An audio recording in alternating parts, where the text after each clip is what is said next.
ഇന്ത്യയിൽ എന്ന് പറഞ്ഞാൽ വേറെ ലോകത്ത് എവിടെ ഈ കോമ്പറ്റീഷൻ ഉണ്ടാവില്ല. നിങ്ങൾക്ക് ഉണ്ടാവില്ല. JNUലോ IITയിലോ അഡ്മിഷൻ കിട്ടാനുള്ള കോമ്പറ്റീഷൻ ലോകത്ത് ചിലപ്പോൾ ഐവി ലീഗിൽ പോലും അതെ, അതെ. ഉണ്ടായിക്കൊള്ളുന്നുണ്ടാവില്ല. പാരന്റിങ്ങിനെ സംബന്ധിച്ച് ഒരു പാരന്റിങ് എങ്ങനെയാണ്? പാരന്റിങ് ഇത്രയും പ്രോബ്ലമാറ്റിക് ആയിട്ട് കാണുന്ന അല്ലെങ്കിൽ പ്രോബ്ലമാറ്റിക് ആയ ഒരു സമൂഹം നമുക്ക് വേറെ കാണാൻ പറ്റണില്ല. അങ്ങനെ കേരളത്തിലെ പബ്ലിക് സ്കൂളുകളിൽ പഠിച്ചിട്ട് സെൻട്രൽ യൂണിവേഴ്സിറ്റികളിലോ ഇന്റർനാഷണൽ യൂണിവേഴ്സിറ്റികളിലോ പോകുന്ന ആളുകൾക്ക് മനസ്സിലാവും നമുക്ക് കിട്ടിയിരിക്കുന്ന എഡ്യൂക്കേഷൻ ഒരു ആവറേജ് എഡ്യൂക്കേഷനാണ്. ഇന്ത്യയിൽ ഇപ്പോഴുള്ള ഒരു പ്രാക്ടിക്കലായിട്ട് ഒരു പാരന്റും സ്റ്റുഡൻറ്റും ചെയ്യേണ്ട ഒരു കാര്യം എന്താണെന്ന് വെച്ചാൽ അവരെന്തായാലും എന്തെങ്കിലും ഒരു കോമ്പറ്റേറ്റീവ് എക്സാമിന് പ്രിപ്പയർ ചെയ്തിരിക്കണം. കേരളത്തിലെ ഏറ്റവും നല്ല സ്കൂൾ എവിടെയുള്ളതെന്ന് വെച്ചാൽ സോഷ്യൽ മീഡിയയിലാണ്. കേരളത്തിലെ ഏറ്റവും നല്ല റോഡ് എവിടെയാണുള്ളതെന്ന് വെച്ചാൽ സോഷ്യൽ മീഡിയയിലാണ്. അപ്പം നമ്മൾ ആ കുട്ടീനോട് പറഞ്ഞു, മോളെ നിങ്ങൾക്ക് ഒരിക്കലും ഡോക്ടർ ആകാൻ പറ്റൂല കേട്ടോ. അപ്പോൾ അവള് തിരിച്ചു പറയാം, ഇതെനിക്കും അറിയാം. പക്ഷെ പ്രശ്നം എന്താണെന്ന് വെച്ചാൽ എൻ്റെ വീട്ടുകാർക്ക് അറിയില്ല. വീട്ടുകാർക്ക്, അതായത് ഞാൻ ഈ വിഷയം എൻ്റെ വീട്ടിൽ അവതരിപ്പിച്ചപ്പോൾ എൻ്റെ വല്യമ്മ കരഞ്ഞു. ഇത്തിരി നേരം ഇന്ന് എൻ്റെ കൂടെ ഇരിക്കുന്നത് എനിക്ക് ഏറ്റവും പ്രിയപ്പെട്ട എൻ്റെ ഒരു സുഹൃത്താണ്. ഞാൻ കോളേജ് കാലം മുതൽ എൻ്റെ സീനിയറായിരുന്നു.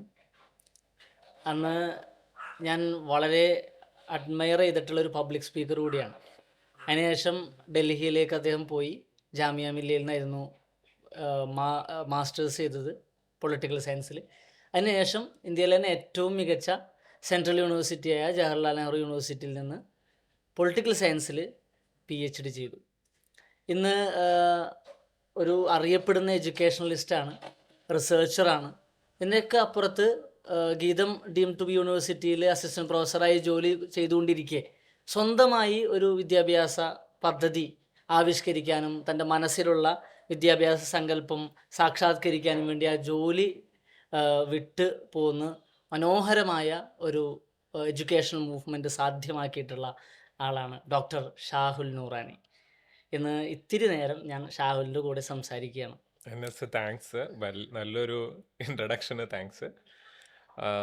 NSനെ ഞാൻ ശരിക്കും കാണുന്നത്, ഞാനിപ്പോൾ ഓർമ്മിക്കുന്നത് എന്താ വെച്ചാൽ നമ്മൾ ഗ്രാജുവേഷൻ പഠിച്ചുകൊണ്ടിരിക്കുന്നേരം എനിക്കൊരു ഡിബേറ്റിൽ ഫസ്റ്റ് പ്രൈസ് കിട്ടിയിട്ട് ഞങ്ങൾ 3 ആൾക്കാരിങ്ങനെ ക്യാമ്പസിലേക്ക് വരുന്ന, അപ്പോൾ നമ്മളെ സ്വീകരിച്ചിട്ട് അവിടെ പ്രസംഗിക്കാൻ നിന്നിരുന്നത് ഒരു സ്പോണ്ടേനിയസ് സ്പീച്ച് അവിടുന്ന് NS നടത്തിയ. അപ്പൊ എനിക്ക് അയാൾ കൃത്യമായിട്ട് മനസ്സിലാക്കാൻ പറ്റുന്നു ഇയാൾ ഡയറക്ടറുടെ റൂമിലേക്ക് കയറുന്ന ആ സ്റ്റെപ്പിന്റെ അവിടെ നിന്നിട്ട് ബാക്കിയുള്ളവരെല്ലാവരും മുമ്പിൽ ഇങ്ങനെ നിന്നിട്ട് പ്രസംഗിച്ച് ആ പ്രസംഗം കാണുമ്പോൾ കൃത്യമായിട്ട് മനസ്സിലാക്കാൻ പറ്റിയൊരു ഒരു ഒരു മോബ് എന്ന് പറയാൻ പബ്ലിക്കിനെ ഇത്ര ഒരു ഇൻസ്പയർ ചെയ്യാൻ പറ്റുന്ന ഒരാളാണ് എന്നുള്ള. അതെനിക്ക് തോന്നുന്നു അന്ന് ജോയിന്റ് ഡയറക്ടർ എന്ന് ചോദിക്കുകയാണ്, നമുക്ക് ഓൾ കേരള ഡിബേറ്റ് ഫെസ്റ്റ് കോമ്പറ്റീഷനിൽ ഫസ്റ്റ് കിട്ടി നമ്മുടെ കുട്ടികൾ വരികയാണ്. അപ്പോൾ അവരെ ഗേറ്റിൽ നിന്ന് നമ്മൾ ആനയിക്കും. ഇവിടെ ഒന്ന് പെട്ടെന്ന് ഒരാൾ പ്രസംഗിക്കും. അപ്പോൾ ഓൾറെഡി നിങ്ങൾ ഓൾമോസ്റ്റ് അവിടെ എത്തിയിട്ടുണ്ട്. അപ്പോൾ ആരാണ് പ്രസംഗിക്കാന്ന് ചോദിച്ചപ്പോൾ ഞാൻ പറഞ്ഞു ഞാൻ പ്രസംഗിക്കാം എന്ന് പറഞ്ഞു. വളരെ സ്പോണ്ടേനിയസ് ആയിട്ട് വന്നാണ്. പക്ഷെ ഞാനത് ഷാഹുൽ ആ ടീം മെമ്പർ ആണെന്നുള്ളത് കൂടി എന്നെ അന്ന് പ്രസംഗിപ്പിക്കാൻ പ്രേരിപ്പിച്ചൊരു കാര്യമാണ്. ഷാഹുൽ എന്നെ നോട്ടീസ് ചെയ്യുന്നതാണെങ്കിലും ഞാൻ ഷാഹുലിനെ നോട്ടീസ് ചെയ്യുന്ന ആക്ച്വലി എൻ്റെ ആദ്യത്തെ ക്യാമ്പസ് ഫെസ്റ്റിൽ റെൻഡിവ്യൂവിൽ നമ്മളൊരു ടീമായിരുന്നു, ഓൾ ടീസ് 40 സിറ്റീസ് എന്ന് പറയുന്ന ആ ടീമിൻ്റെ സമയത്ത് ഈ മലയാളം എലക്യൂഷൻ കോമ്പറ്റീഷൻ നടക്കുകയാണ്.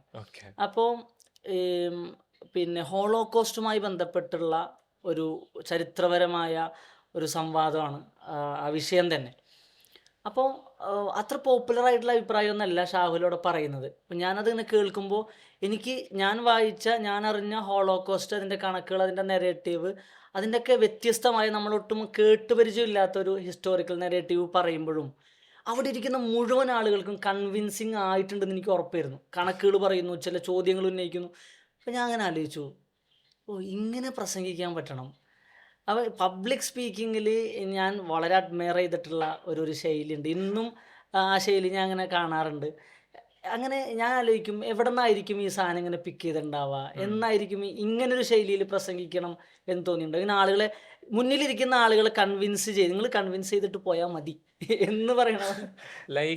എനിക്ക് തോന്നുന്നു ഞാൻ അത്ര ഒരു വലിയ പബ്ലിക് സ്പീക്കർ അല്ല, എന്നാലും മോദിക്കുള്ളൊരു സ്കില്ല് നമുക്ക് മനസ്സിലാവുന്നതേ, ആൾക്ക് ഇന്റർവ്യൂവിനുള്ള നല്ല സ്കില്ലില്ല. നിങ്ങൾ നല്ല ചോദ്യം ചോദിച്ചാൽ അതിന് ഉത്തരം മൂപ്പർക്ക് പറയാൻ പറ്റില്ല. അതുകൊണ്ടാണല്ലോ ആള് പ്രസ് മീറ്റ് വെക്കാത്തത്. പക്ഷെ ആൾക്കൊരു വേദിയിൽ ഇങ്ങനെ പോയി നോക്കിയാൽ, ആളുകളെ കണ്ണിലേക്ക് നോക്കിയാൽ ആളുകൾ എന്താണ് ആഗ്രഹിക്കുന്നത് എന്ന ആൾക്ക് കിട്ടും. അതിൽ നിന്നാണ് അയാൾ സംസാരിക്കുന്നത്. നിങ്ങൾക്ക് ഒരു സദസ്സിലേക്ക് നോക്കിയാൽ ആളുകൾ ഉറങ്ങുകയാണെങ്കിൽ നിങ്ങൾ എന്തെങ്കിലും ഒരു ജോക്ക് പറയേണ്ടി വരും, അല്ലെങ്കിൽ അവരെ അത്ഭുതപ്പെടുത്തുന്ന എന്തെങ്കിലും ഒരു സ്റ്റേറ്റ്മെന്റ് കൊണ്ടുവരേണ്ടി വരും, അല്ല അവർക്ക് താല്പര്യമുള്ള എന്തെങ്കിലും ഒരു ഇഷ്യൂലേക്ക് നിങ്ങൾ ഇറങ്ങേണ്ടി വരും. ആ ഒരു കാര്യം എനിക്ക് ശരിക്കും കിട്ടുന്നത് ഒരു ഗ്രാജുവേഷൻ ടൈമിൽ നമ്മൾ അവിടെ നിന്ന് സ്പീച്ച് ചെയ്യുമ്പോഴാണ് ശരിക്കും ആ സാധനം കിട്ടുന്നത്.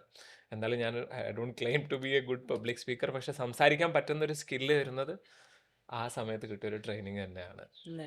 ഈ പിന്നെ നല്ല പബ്ലിക് സ്പീക്കർ ആകുമ്പോൾ ടീച്ചിങ് കുറച്ചും കൂടി എളുപ്പമാവും എന്ന് എനിക്ക് തോന്നിയിട്ടുണ്ട്. എക്സാക്ട്ലി. കാരണം ശരിക്കും പറഞ്ഞാൽ നമ്മുടെ മുമ്പിൽ ഒരു കൂട്ടം ആളുകൾ ഇരിക്കുന്നു. എല്ലാ ക്ലാസ്സിലും പോയി പ്രസംഗിക്കുക എന്നല്ല, പ്രസംഗം മാത്രമല്ലല്ലോ പബ്ലിക് സ്പീക്കിംഗ്. പബ്ലിക് സ്പീക്കിംഗ് എന്ന് പറഞ്ഞാൽ വളരെ നോർമലായിട്ട് നമ്മൾ സംസാരിക്കുന്നതൊക്കെ അതിൻ്റെ ഭാഗമാണല്ലോ. വളരെ എലഗൻ്റായി നമ്മൾ കാര്യങ്ങൾ ആർട്ടിക്കുലേറ്റ് ചെയ്യാന്ന് പറയുന്നൊരു സംഗതി. പിന്നെ ഈ കേരളത്തിൽ നിന്ന് പുറത്തു പോയി പഠിച്ച ഒരാളുണ്ട്. എനിക്ക് തോന്നുന്നു നമ്മളിന്ന് ചർച്ച ചെയ്യേണ്ട എൻ്റെ പ്രധാനപ്പെട്ട ഒരു കൺസേൺ എനിക്ക് അതുകൂടിയാണ്, കേരളത്തിൽ നിന്ന് പുറത്തു പോയി പഠിക്കുന്ന ഒരു സംഗതി. പക്ഷെ നമ്മളെ സംബന്ധിച്ചിടത്തോളം നമ്മളുടെ ഒരു ഹൊറൈസൺ വികസിപ്പിക്കുക എന്നുള്ളൊരു ലക്ഷ്യം കൂടിയാണല്ലോ പുറത്തു പോകുക എന്ന് പറയുമ്പോൾ. ഈ ഈ പിന്നെ ആളുകളുമായി ഈ ആർട്ടിക്കുലേഷൻ ആവട്ടെ, പബ്ലിക് സ്പീക്കിംഗ് ആവട്ടെ, എഴുത്ത്, വായന, അതുപോലെ തന്നെ നമ്മുടെ അക്കാഡമിക് ആയിട്ടുള്ള ഈ സംഗതികളൊക്കെ എക്സ്പാൻഡ് ചെയ്യാൻ ഈ കേരളം വിട്ട് പുറത്തു പോയപ്പോൾ ഉപകാരപ്പെട്ടിട്ടുണ്ടോ ശരിക്കും? ലൈക്ക് നിങ്ങൾക്ക് കേരളത്തിന്റെ പുറത്തേക്ക് പോകുന്നേരം ഞാൻ അതിന് എനിക്കൊരു ഇത് തോന്നിയത് എന്താണെന്ന് വെച്ചാൽ, കേരളത്തിൽ നിന്ന് പുറത്തു പോകുന്ന വലിയൊരു മെജോറിറ്റി ആളുകൾ അവർ അക്കാഡമിക് ക്വാളിറ്റി കൂടിക്കൊണ്ട് മാത്രം പോകുന്നവരല്ല. ഇപ്പം സെൻട്രൽ യൂണിവേഴ്സിറ്റി പോകുന്നവർ അവിടുത്തെ നല്ല അക്കാഡമിക് കൾച്ചർ ക്ലാസ് എക്സ്പ്ലോർ ചെയ്യാൻ വേണ്ടി തന്നെ പോകുന്നവരാ. പക്ഷെ നിങ്ങൾ മറ്റു സ്ഥലങ്ങളിലേക്ക് ഒരു റിമോട്ട്, എനിക്ക് കാണാൻ പറ്റിയത് ആന്ധ്രാപ്രദേശിൽ ഒരു റിമോട്ട് സ്ഥലത്താണ് സെൻട്രൽ യൂണിവേഴ്സിറ്റി ഓഫ് ആന്ധ്രാപ്രദേശിൽ. അവിടെയും മലയാളികൾ പോകുന്നുണ്ട്. അതെന്താണെന്ന് വെച്ചാൽ നിങ്ങൾക്ക് യാത്ര തരുന്ന വലിയൊരു എക്സ്പോഷർ ഉണ്ട്. നാട്ടിൽ നിന്നാൽ നിങ്ങൾക്ക് എന്തായാലും ക്ലാസ്സും കിട്ടുന്നില്ല, ഒന്നും കിട്ടുന്നില്ല, ക്വാളിറ്റി കിട്ടുന്നില്ല.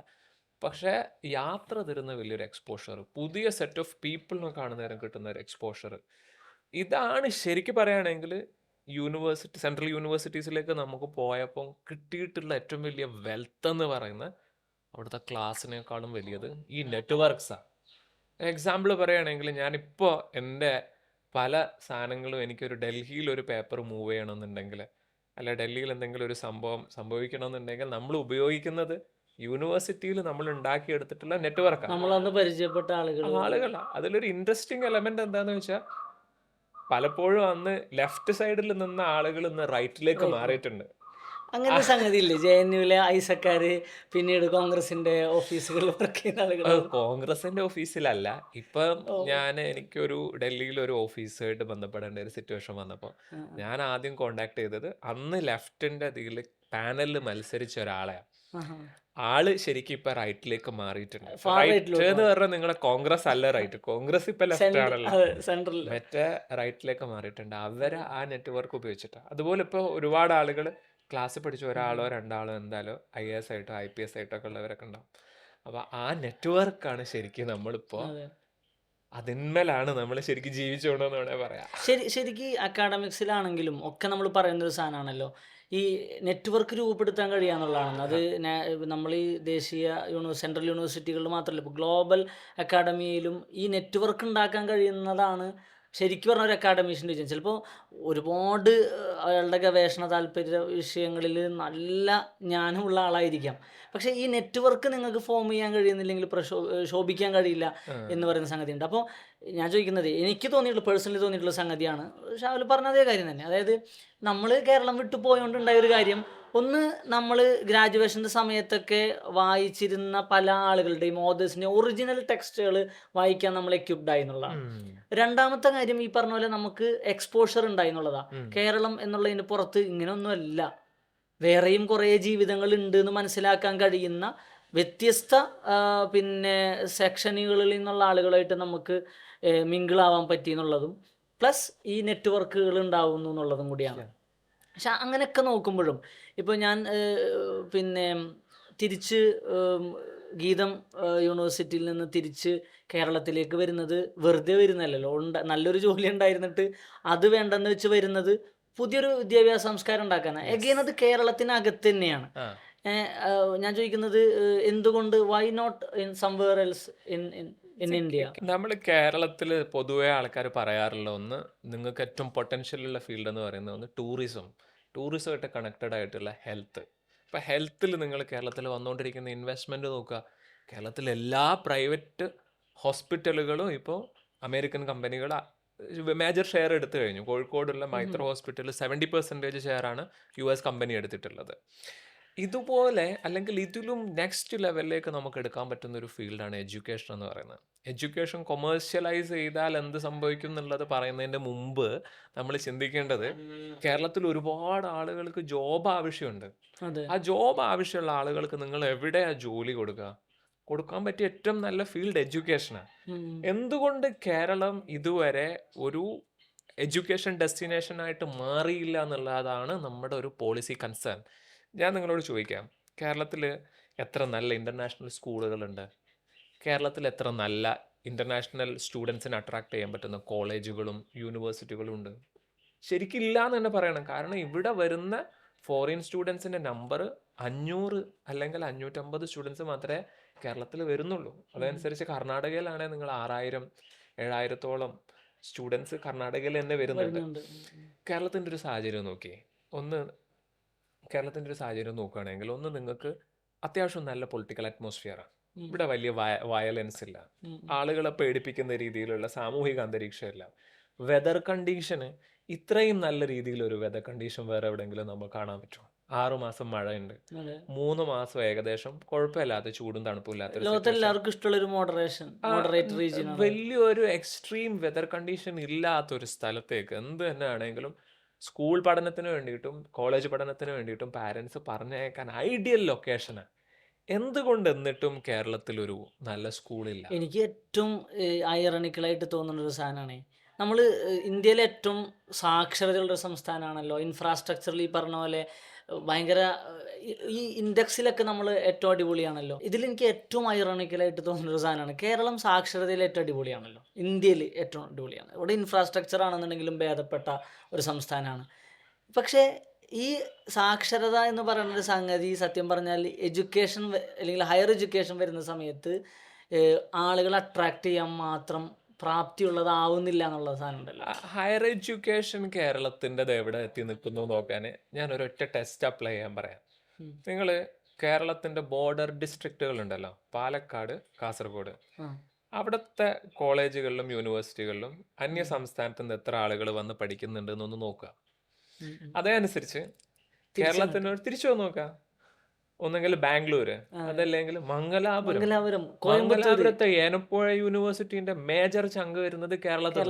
ഇതൊന്നും വേണ്ട, നിങ്ങൾ വയനാട് ബോർഡർ കഴിഞ്ഞ് പോകുന്ന ഒരു കോളേജ് ഉണ്ട്, ഒരു സാധാരണ കോളേജ്, അത്ര വലിയതൊന്നും പറയാൻ പറ്റില്ല, പക്ഷെ അവർ നല്ല രീതിയിൽ ചെയ്യുന്നുണ്ട്. ആ കോളേജിന്റെ മെയിൻ അട്രാക്ഷൻ എവിടാന്നറിയാം? അവരെ എല്ലാ ബിൽ ബോർഡ്സും വരുന്ന എവിടാന്നറിയാം? കേരളത്തിലാണ്. അവര് ഈ ഹോർഡിംഗ് ഒക്കെ വെച്ചിരിക്കുന്നത് കേരളത്തിലാണ്. കാരണം അവർക്കറിയാം ഓഡിയൻസ് ഇവിടെ നിന്ന് അങ്ങോട്ട് പോവുക ചെയ്യുന്നത്. കോയമ്പത്തൂരുള്ള ഈ പിന്നെ എഞ്ചിനീയറിംഗ് കോളേജുകള്, ഡെന്റൽ കോളേജുകൾ, ഇവിടേക്കൊക്കെ കൂടുതലും വരുന്നത് കേരളത്തിൽ. കോളേജ് മാത്രമല്ല, ഞാൻ എൻ്റെ പിന്നെ പ്രോജക്റ്റിന്റെ ഭാഗമായിട്ട് കോയമ്പത്തൂർ ഒരു സ്കൂളിൽ പോയി. അവിടെ ഒരു ഇന്റർനാഷണൽ സ്കൂളിൽ നോക്കുന്നേരം അവിടുത്തെ ലാർജർ സ്റ്റുഡൻസ് വരുന്നത് പാലക്കാട് നിന്നും സിമിലർ ഏരിയയിൽ നിന്നുമാണ്. ഇത് എന്തുകൊണ്ട് നമ്മൾ ഹയർ എഡ്യൂക്കേഷനിൽ ഒരു കമ്മ്യൂണിറ്റി എങ്ങോട്ടേക്ക് അട്രാക്ട് ചെയ്യാൻ പറ്റുന്നില്ല എന്നുള്ളതാണ് വലിയൊരു ചോദ്യം. അവിടെയാണ് നമുക്ക് മനസ്സിലാവുക കേരളത്തിന്റെ ഹയർ എഡ്യൂക്കേഷൻ എന്ന് പറയുന്നത് ഇന്ത്യൻ എഡ്യൂക്കേഷൻ ആവറേജിന്റെയും താഴെ ആയിരിക്കും ശരിക്കും പറയുകയാണെങ്കിൽ വരുന്നത്. അത് ഇന്ത്യൻ എഡ്യൂക്കേഷൻ എവിടെ നിൽക്കുന്നത് വെച്ചാൽ, നിങ്ങൾ വേൾഡ് QS റാങ്കിങ്ങിൽ ഇന്ത്യയിൽ എത്ര 1000 ഇൻസ്റ്റിറ്റ്യൂഷനിൽ എത്ര ഇന്ത്യൻ വരും നോക്കുക, 4-5 വരുന്നുള്ളൂ.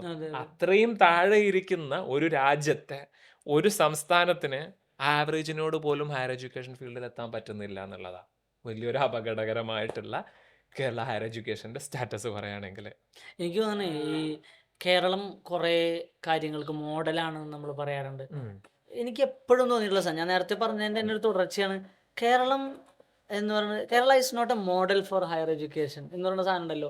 എന്തുകൊണ്ട് പറ്റണില്ല എന്നുള്ളത്, എവിടെയാണ് ഇത്? ഞാൻ ഇങ്ങനെ ആലോചിച്ച് നോക്കുന്ന സാധനം, എവിടെയാണ് ഇതിൻ്റെ പ്രശ്നം? പോളിസി മേക്കിങ്ങിലാണോ? അല്ല ജനങ്ങളുടെ? കഴിഞ്ഞ ദിവസം ഈ മൈഗ്രേഷനുമായി ബന്ധപ്പെട്ട്, മൂവ്മെൻറ്റുമായി ബന്ധപ്പെട്ട് ഒരു ചോദ്യം വന്നപ്പോഴോ, ചർച്ച വന്നപ്പോഴോ, നിയമസഭക്കാണോ അകത്താണോ, ഞാൻ അതുമായി ബന്ധപ്പെട്ട് പുറത്ത് എക്സ്റ്റൻഡഡ് ആയിട്ടുള്ള ചർച്ചയിലാണെന്നറിയില്ല, നമ്മുടെ ഉന്നത വിദ്യാഭ്യാസ മന്ത്രി ബിന്ദു മാം പറഞ്ഞൊരു കാര്യം, കേരളത്തിലെ കുട്ടികൾ പുറത്തു പോയി പഠിക്കുന്നുണ്ടെങ്കിൽ അത് കേരളത്തിൽ അതിന് സാധ്യത ഇല്ലാത്തതുകൊണ്ടല്ല, പുറത്തു പോയി പഠിക്കാൻ അവർ കഴിവുള്ളവരായതുകൊണ്ടാണ് ഓക്കെ. എന്ന് പറയുന്ന സാധനം. അതിലൊരു പോസിറ്റീവ് സാധനം ഉണ്ടല്ലോ. എന്ത് നമ്മൾ ഏത് ഇന്റർനാഷണൽ യൂണിവേഴ്സിറ്റികളിലും അഡ്മിഷൻ കിട്ടാൻ പാകത്തിന് കുട്ടികൾ വലുതാവുന്നുണ്ട്. അങ്ങനെ തന്നെ കാണാം. പക്ഷെ സത്യം പറഞ്ഞാൽ അതല്ലല്ലോ സ്ഥിതി. അത് മാത്രമല്ലല്ലോ സ്ഥിതി. ലൈക്ക് ഒന്ന് നമുക്കെപ്പോഴും നമ്മളൊരു മൈഗ്രേഷൻ എപ്പോഴും കൾച്ചറിന്റെ ഭാഗമായിട്ടുള്ള ഒരു കമ്മ്യൂണിറ്റിയാണ്. നമ്മുടെ ഈ വെസ്റ്റേൺ ഭാഗം ഇങ്ങനെ ലോകത്തോട് തുറന്നു വെച്ചിരിക്കുകയാണല്ലോ. നമ്മളെപ്പോഴും പറക്കാൻ തയ്യാറായിട്ട് നിൽക്കുന്ന ആളുകളാണെന്നാ പറയാറുള്ളത്. പക്ഷെ ഞാൻ പറയുന്നതേ, അബ്രോഡ് എഡ്യൂക്കേഷനിൽ നമുക്ക് നഷ്ടപ്പെട്ടുകൊണ്ടിരിക്കുന്ന കാര്യം 2.5 ലക്ഷം മലയാളി വിദ്യാർത്ഥികളാണ് ഫോറിൻ എഡ്യൂക്കേഷന് പോകുന്നത്. ഞാൻ ഈ പറയുന്ന കണക്കൊന്ന് പ്രത്യേകം നോക്കണേ. 2.5 ലക്ഷം വിദ്യാർത്ഥികൾ, ആവറേജ് ഒരു കുട്ടി ഒരു കോഴ്സിന് വേണ്ടിയിട്ട് 10 ലക്ഷം രൂപ സ്പെൻഡ് ചെയ്യുന്നുണ്ടെന്ന് കരുതുക. 10 ലക്ഷം ഒന്നും അല്ല, അതിൻ്റെയൊക്കെ 30, 40, 50 ലക്ഷം വരെ സ്പെൻഡ് ചെയ്യുന്നുണ്ട്. നിങ്ങൾക്ക് ഇവിടെ നിന്ന് പോകുന്ന വെൽത്ത് എന്ന് പറയുന്നത് 25,000 കോടി രൂപയാണ്. 25,000 കോടി രൂപ എന്ന് പറയുന്നത് കേരളത്തിന്റെ ബജറ്റിന്റെ ഏകദേശം, കേരളത്തിന്റെ ബജറ്റ് കാരണം 1.5 ലക്ഷം കോടി അത്ര കണ്ടേ വരുന്നുള്ളൂ. നിങ്ങൾക്ക് എത്ര കിങ്സ് കോളേജ് ഇവിടെ ഉണ്ടാക്കാം, നിങ്ങൾക്ക് എത്ര യൂണിവേഴ്സിറ്റികൾ ഇവിടെ ഉണ്ടാക്കാം. നമ്മൾ അത്രയും ഒരു ബിസിനസ് ആണ് പുറത്തേക്ക് കൊടുക്കുന്നത്. അപ്പൊ ആളുകൾ ഇവിടെ നിന്ന് പോകുന്നതിന്റെ കാരണം ഈ എന്താന്ന് വെച്ചാൽ നമ്മളെ മൈഗ്രന്റ് കമ്മ്യൂണിറ്റി മാത്രമായതുകൊണ്ടല്ല, ക്വാളിറ്റി അത്രയും കോംപ്രമൈസ്ഡ് ആണ് നമ്മൾ. ഈ കേരളത്തിലൊരു ഇപ്പം കേരളത്തിലെ ഹയർ എഡ്യൂക്കേഷൻ നല്ലതാണ് എന്ന് പറയുന്ന കുറച്ച് സ്റ്റാറ്റിക്സ് ആളുകൾ സാധാരണ പറയുന്ന ഒരു സ്റ്റാറ്റിസ്റ്റിക്സ് ആണ്. NIRF റാങ്കിങ്ങിലെ 100 കോളേജിൽ 18 കേരളത്തിലാണെന്ന് പറയാറുണ്ട്. പക്ഷെ ഇതിന്റെ ഞാൻ വേറൊരു സൈഡ് പറയാം. കേരളത്തിൽ എത്ര യൂണിവേഴ്സിറ്റീസ് ഉണ്ട്? കേരളത്തിലെ യൂണിവേഴ്സിറ്റീസിന്റെ നമ്പറും നിങ്ങൾ അയൽ സംസ്ഥാനത്തെ യൂണിവേഴ്സിറ്റീസിന്റെ നമ്പറും ഒന്ന് കമ്പയർ ചെയ്ത് നോക്കുക. ഇവിടെ യൂണിവേഴ്സിറ്റികളില്ല. ഈ 18 കോളേജുകൾക്ക് കിട്ടുന്നുണ്ടല്ലോ, ഈ 18 കോളേജുകൾ അവർക്ക് യൂണിവേഴ്സിറ്റി ആവാനുള്ള ലീഗൽ പ്രൊവിഷൻ ഉണ്ടെങ്കിൽ അവരിന്ന് എന്നോ യൂണിവേഴ്സിറ്റി ആവേണ്ട ആളുകളാണ്. Example Rajagiri college. Rajagiri college ആണ് ഇപ്പൊ നമ്മൾ NIRF റാങ്കിങ്ങിൽ വന്നിരിക്കുന്ന ഒരു കോളേജ്. രാജഗിരി കോളേജ്. പക്ഷെ രാജഗിരി കോളേജ് എന്നോ യൂണിവേഴ്സിറ്റി ആവാൻ ട്രൈ ചെയ്തോണ്ടിരിക്കുന്നു. നിങ്ങൾക്ക് ഫറൂഖ് കോളേജും പ്രോവിഡൻസ് കോളേജും ഈ കോളേജുകളൊക്കെ എന്നോ ഹൈ ലെവൽ യൂണിവേഴ്സിറ്റി ആവാൻ കപ്പാസിറ്റി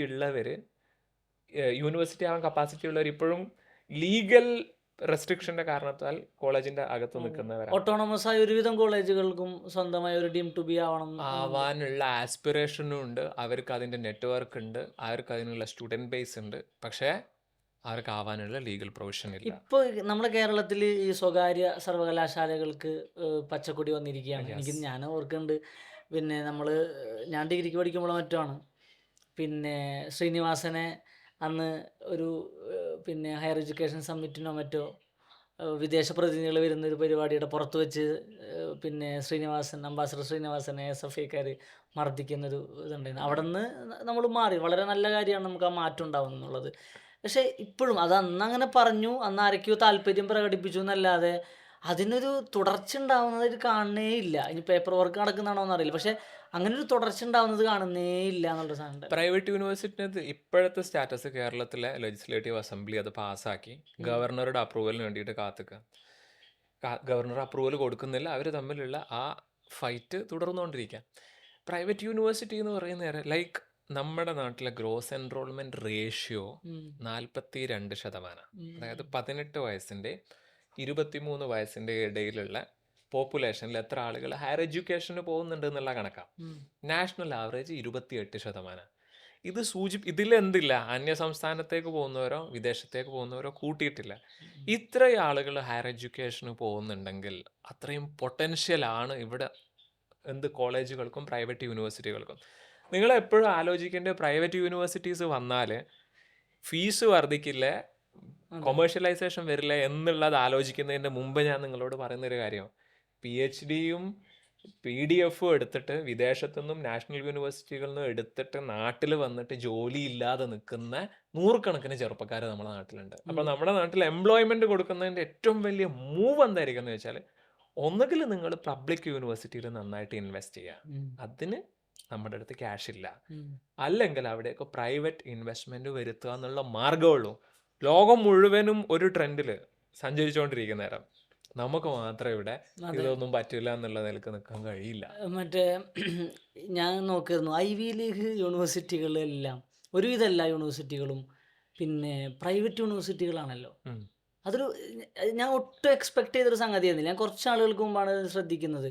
ശരിക്കും പറഞ്ഞാൽ ലോകത്തിൽ മികച്ചു നിൽക്കുന്ന ഒരുവിധം യൂണിവേഴ്സിറ്റികളെല്ലാം അവരുടെ രാജ്യങ്ങളിലെ ഫെഡറൽ പിന്നെ ഇടപെടലുകൾ കുറഞ്ഞ, സ്വന്തമായി പിന്നെ താല്പര്യങ്ങളുള്ള, എന്നാൽ ഈ ഗവേഷണത്തിനും മറ്റും സ്വാതന്ത്ര്യമുള്ള, ഉള്ള ഇത് അതിൻ്റെയൊക്കെ അപ്പുറത്തേക്ക് ഈ എന്താ പറയുക, പിന്നെ ലോകത്തിൻ്റെ വിവിധ ഭാഗങ്ങളിൽ നടക്കുന്ന ട്രെൻഡുകളെ ഗവേഷണത്തിന് വേണ്ടി പ്രേരിപ്പിക്കുന്ന, പ്രചോദിപ്പിക്കുന്ന സർവകലാശാലകളാണ് അതെ ഉള്ളത്. തന്നെ. അത് ചെറിയ കാര്യമല്ലല്ലോ. പ്രൈവറ്റ് ഞാൻ പറയുന്നത് എല്ലാം പ്രൈവറ്റൈസ് ചെയ്യാന്ന് പറയുന്നത് സൊല്യൂഷനാന്നുള്ള അഭിപ്രായക്കാരനല്ല. ഉം, ഉം. പക്ഷെ നിങ്ങൾക്ക് സെൻട്രൽ ഗവൺമെന്റ് ഇപ്പോൾ പോയിക്കൊണ്ടിരിക്കുന്ന ഡയറക്ഷൻ എന്ന് പറയുന്നത് ഒരിക്കലും UGC ഫണ്ട് ഇനി അധികമായിട്ട് ഉം. യൂണിവേഴ്സിറ്റികൾക്കോ കോളേജുകൾക്കോ കൊടുക്കാൻ പോകുന്നില്ല. അതെ. കേരള ഗവൺമെന്റിനെ സംബന്ധിച്ചിടത്തോളം ഗവൺമെന്റ് കോളേജുകളിലോ യൂണിവേഴ്സിറ്റിയിലോ ഇൻവെസ്റ്റ് ചെയ്യാൻ ക്യാഷ് ഇല്ല. നിങ്ങൾ അതെ. ജസ്റ്റ് ഒന്ന് കാലിക്കറ്റ് യൂണിവേഴ്സിറ്റി പോയി നോക്കുക, MG യൂണിവേഴ്സിറ്റി പോയി നോക്കുക. അവരുടെ ഒരു ക്ലാസ് മുറിയും ഒരു പ്രൈവറ്റ് യൂണിവേഴ്സിറ്റിയുടെ ക്ലാസ് മുറിയും എത്ര വ്യത്യാസം ഉണ്ടെന്ന് നല്ല നോക്കുക. വ്യത്യാസം. ഇതൊന്നും വേണ്ട. നിങ്ങൾ ഇവിടുത്തെ ഒരു ഒരു ഗവൺമെന്റ് കോളേജിൽ പോയിട്ട് ജസ്റ്റ് ഒന്ന് അന്വേഷിച്ച് നോക്കുക. അതെ. കെമിസ്ട്രി ഡിപ്പാർട്ട്മെന്റിൽ കഴിഞ്ഞ 5 വർഷത്തിൻ്റെ ഇടയിൽ എത്ര ഫാക്കൽറ്റീസ് വന്നിട്ടുണ്ട്. ഉം. ഹിസ്റ്ററി ഡിപ്പാർട്ട്മെന്റിൽ എപ്പോഴാണ് ലാസ്റ്റ് റിക്രൂട്ട്മെന്റ് നടന്നിരിക്കുന്നത്? റിക്രൂട്ട്മെന്റ് 5-10 വർഷങ്ങൾക്ക് മുമ്പ് കഴിഞ്ഞതാ. ഇപ്പൊ മൊത്തം റൺ ചെയ്തുകൊണ്ടിരിക്കുന്ന ഗസ്റ്റ് ഫാക്കൽറ്റീനെ വെച്ചിട്ടാ. ഉം, ഉം, ഉം. നിങ്ങൾക്ക് എങ്ങനെയാണ് പുതിയ ബ്ലഡ് നിങ്ങൾ എഡ്യൂക്കേഷൻ സിസ്റ്റത്തിലേക്ക് വരാതെ നിങ്ങൾക്ക് ഇപ്പോഴത്തെ ഈ ടൈമിലുള്ള എഡ്യൂക്കേഷൻ ട്രെൻഡിനോട് നിങ്ങൾക്ക് കീപ്പ് ചെയ്ത് നിൽക്കാൻ കഴിയാം? പറ്റുക. ഗവൺമെന്റിന് ഒരിക്കലും കഴിയുന്നില്ല പബ്ലിക് ഉം, ഉം. യൂണിവേഴ്സിറ്റീസിനെ മുന്നോട്ട് കൊണ്ടുപോകാൻ. അപ്പം ഇനി എന്തായാലും പ്രൈവറ്റിനെ അനുവദിച്ചാൽ ആളുകൾ ഇവിടെ ഇൻവെസ്റ്റ് ചെയ്യാൻ റെഡിയാണ്. ഇൻവെസ്റ്റ്മെന്റ് ചെയ്താൽ നല്ല പ്രൈവറ്റ് യൂണിവേഴ്സിറ്റീസ് വരാനുള്ള എന്ത് പൊട്ടൻഷ്യലും ഞാൻ നേരത്തെ പറഞ്ഞ അതെ. വെതർ കണ്ടീഷൻ ഓക്കെയാണ്, പൊളിറ്റിക്കൽ സിറ്റുവേഷൻ ഓക്കെയാണ്, സോഷ്യൽ കണ്ടീഷൻ കേരളത്തിൽ ഓക്കെയാണ്. ഇനി നമുക്ക് ആകെ വേണ്ടിയെന്തെന്ന് വെച്ചാൽ ആളുകളൊന്ന് ഇതിനൊന്ന് അപ്രൂവ് ചെയ്യുക എന്നുള്ളതാണ്. അങ്ങനെയാണ് നമുക്ക് ഇപ്പോൾ ദേശീയ തലത്തിൽ പിന്നെ പ്രൈവറ്റ് യൂണിവേഴ്സിറ്റികൾ ധാരാളം ഉണ്ട്. അതേപോലെ തന്നെ പിന്നെ പ്രധാനപ്പെട്ട കോർപ്പറേറ്റുകൾക്കൊക്കെ ഈ വിദ്യാഭ്യാസ മേഖലയിലേക്ക് കടന്നു വരാനുള്ള സൗകര്യങ്ങൾ കൊടുക്കുന്നു. ഇപ്പോൾ റിലയൻസിൻ്റെ തന്നെ പേപ്പറിൽ മാത്രമുള്ള, പേപ്പറിൽ പോലും ഉണ്ടോയെന്ന് സംശയമുള്ള യൂണിവേഴ്സിറ്റിക്ക് 10,000 കോടിയൊക്കെ പിന്നെ കൊടുക്കാൻ പോകുന്നു എന്നുള്ള വാർത്തകളൊക്കെ കുറേ കാലം മുമ്പ് തന്നെ ഉണ്ടായിരുന്നു. പക്ഷേ ഇതിൽ ഒരു ഐറണി ഞാൻ പറയുകയാണ്. പക്ഷേ ഇവിടെ ഗവർണറാണ് ഇതിനെ തടയിട്ട് നിർത്തുന്നത് എന്നുള്ള സംഗതി. തിരിച്ചു വരുമ്പോൾ ഇപ്പോൾ നമ്മൾ ഹയർ എഡ്യൂക്കേഷനെ പറ്റിയുള്ള ആശങ്കയാണ് പറഞ്ഞത്. ശരിക്കും പറഞ്ഞാൽ ഹയർ എഡ്യൂക്കേഷനെ പറ്റി ഈ ആശങ്കകളൊക്കെ നിലനിൽക്കുമ്പോഴും ഇതൊരു സിസ്റ്റത്തിൻ്റെ മൊത്തം ഒരു ഒരു ഒരു ലാർജർ സിസ്റ്റത്തിൻ്റെ പ്രശ്നമാണെന്നുകൂടി മനസ്സിലാക്കാൻ ഞാൻ ആഗ്രഹിക്കുന്നുണ്ട്. അങ്ങനെ നോക്കുമ്പോൾ നമ്മുടെ സ്കൂളിംഗ് ശരിക്കും ശരിയായ ദിശയിലാണോ? എനിക്ക് തോന്നിയിട്ടില്ല. നമ്മൾ ഈ നേരത്തെ പറഞ്ഞ പോലെ ഉണ്ടല്ലോ, ഈ അപ്ഡേറ്റ് ചെയ്യപ്പെടുന്നുണ്ടോ? അത് എല്ലാ കാര്യങ്ങളിലും നമ്മുടെ പെഡഗോഗി മാത്രമല്ല ഞാൻ പറഞ്ഞത്, ഈ ടീച്ചേഴ്സ് ട്രെയിനിങ്ങിൻ്റെ കാര്യത്തിൽ എങ്ങനെയാണ് ഈ നമ്മൾ കുട്ടികൾ പഠിക്കുന്നതിൽ എന്തിനു പഠിക്കുന്നു എന്നുള്ള അതുണ്ടല്ലോ, എന്തിനാ നമ്മളിപ്പോൾ ഈ വിഷയം പഠിക്കുന്നത്, നമ്മൾ എന്തിനാണ് ഈ ലാംഗ്വേജ് പഠിക്കുന്നത് എന്നൊക്കെയുള്ള ഒരു അടിസ്ഥാനപരമായ ബോധം കുട്ടികൾക്ക് ഇൻസ്റ്റിൽ ചെയ്യാൻ പറ്റുന്നുണ്ടോ എന്നുള്ളത്, ഇൻഫ്രാസ്ട്രക്ചർ വരുന്നുണ്ടോ എന്നുള്ളത്, ടെക്നോളജി ആയിട്ട് നമ്മൾ കോപ്പ് ചെയ്ത് പോകുന്നുണ്ടോ എന്നുള്ള ഒരുപാട് കൺസേണുകൾ അവിടെ നിൽക്കുന്നില്ലേ. ഇപ്പോൾ ഹയർ എഡ്യൂക്കേഷനിൽ നമ്മൾ നേരിട്ടുകൊണ്ടിരിക്കുന്ന പ്രശ്നം ഞാൻ ആൻറ്റിസിപ്പേറ്റ് ചെയ്യാണ്, ഞാൻ പെസിമിസ്റ്റ് ആവില്ല. പക്ഷെ ഞാൻ പറയുകയാണ്, കുറച്ച് കഴിഞ്ഞാൽ ഇത് പതുക്കെ പതുക്കെ കിനിഞ്ഞിറങ്ങി നമ്മുടെ സ്കൂളിങ്ങിലോട്ട്, നമ്മളിപ്പോൾ അഭിമാനമുണ്ട് എന്ന് പറയുന്ന സ്കൂളിങ്ങിലേക്ക് കൂടി പോയാൽ ഈ കേരളം ഒരു ലോസ്റ്റ് കേസാവും എന്നുള്ളൊരു സംഗതി ഉണ്ടല്ലോ. ഈ സ്കൂളിൻ്റെ കാര്യം നോക്കുമ്പേ ഞാൻ ഇപ്പോൾ കേരളത്തിലെ പബ്ലിക് സ്കൂളുകളിൽ പഠിച്ചിട്ട് സെൻട്രൽ യൂണിവേഴ്സിറ്റികളിലോ ഇൻ്റർനാഷണൽ യൂണിവേഴ്സിറ്റികളിലോ പോകുന്ന ആളുകൾക്ക് മനസ്സിലാവും നമുക്ക് കിട്ടിയിരിക്കുന്ന എഡ്യൂക്കേഷൻ ഒരു ആവറേജ് എഡ്യൂക്കേഷനാണ്. അതെ. നമ്മളത് ഇന്ത്യയിലെ ബാക്കി സ്റ്റേറ്റുകളുമായിട്ട് കമ്പയർ ചെയ്ത് നോക്കുന്ന സമയത്ത് നമുക്ക് ഓൺ ആൻ ആവറേജ് നല്ല എഡ്യൂക്കേഷൻ തന്നെയാണ് നമുക്ക് കിട്ടിയിരിക്കുന്നത്. ഉം. പക്ഷെ ഞാൻ പറയുന്നത് നമുക്കിനി ഒരു high class education system, school system കേരളത്തിൽ ഡെവലപ്പ് ചെയ്യണമെന്നുണ്ടെങ്കിൽ അവിടേക്ക് പ്രൈവറ്റ് ഇൻവെസ്റ്റ്മെന്റ് വരേണ്ടി വരും. ഉം. എന്തുകൊണ്ട് നിങ്ങൾക്കൊരു ഒരു ഒരു നാഷണലി റെപ്യൂട്ടഡ് അതല്ല ഒരു ഇന്റർനാഷണൽ സ്റ്റാൻഡേർഡ് ഉള്ള പ്രൈവറ്റ് സ്കൂളുകളെയും കൂടെ ആവശ്യമുണ്ട് എന്ന് ചോദിച്ചാൽ, ഇവിടെ ഒരു ഇൻവെസ്റ്റർ വരണമെന്നുണ്ടെങ്കിൽ അതല്ലെങ്കിൽ ഇവിടെ ഒരു കമ്പനി വരണമെന്നുണ്ടെങ്കിൽ ഇതിനൊരു ഈക്കോ സിസ്റ്റം വേണം. ഉം. അവർ നോക്കുന്ന ഒരു ഈക്കോ സിസ്റ്റം എന്തായിരിക്കും? അവർക്ക് നല്ല രീതിയിലുള്ള സ്കൂൾ കിട്ടുന്നുണ്ടോ? ഉം. സ്കൂളെന്ന് പറയുന്നത് അവർക്ക് പബ്ലിക് സ്കൂളുകളല്ല വേണ്ടിയത്, പ്രൈവറ്റ് സ്കൂളുകളാണ് വേണ്ടത്. ഉം. അവർക്ക് നല്ല ഹോസ്പിറ്റൽസ് കിട്ടുന്നുണ്ടോ?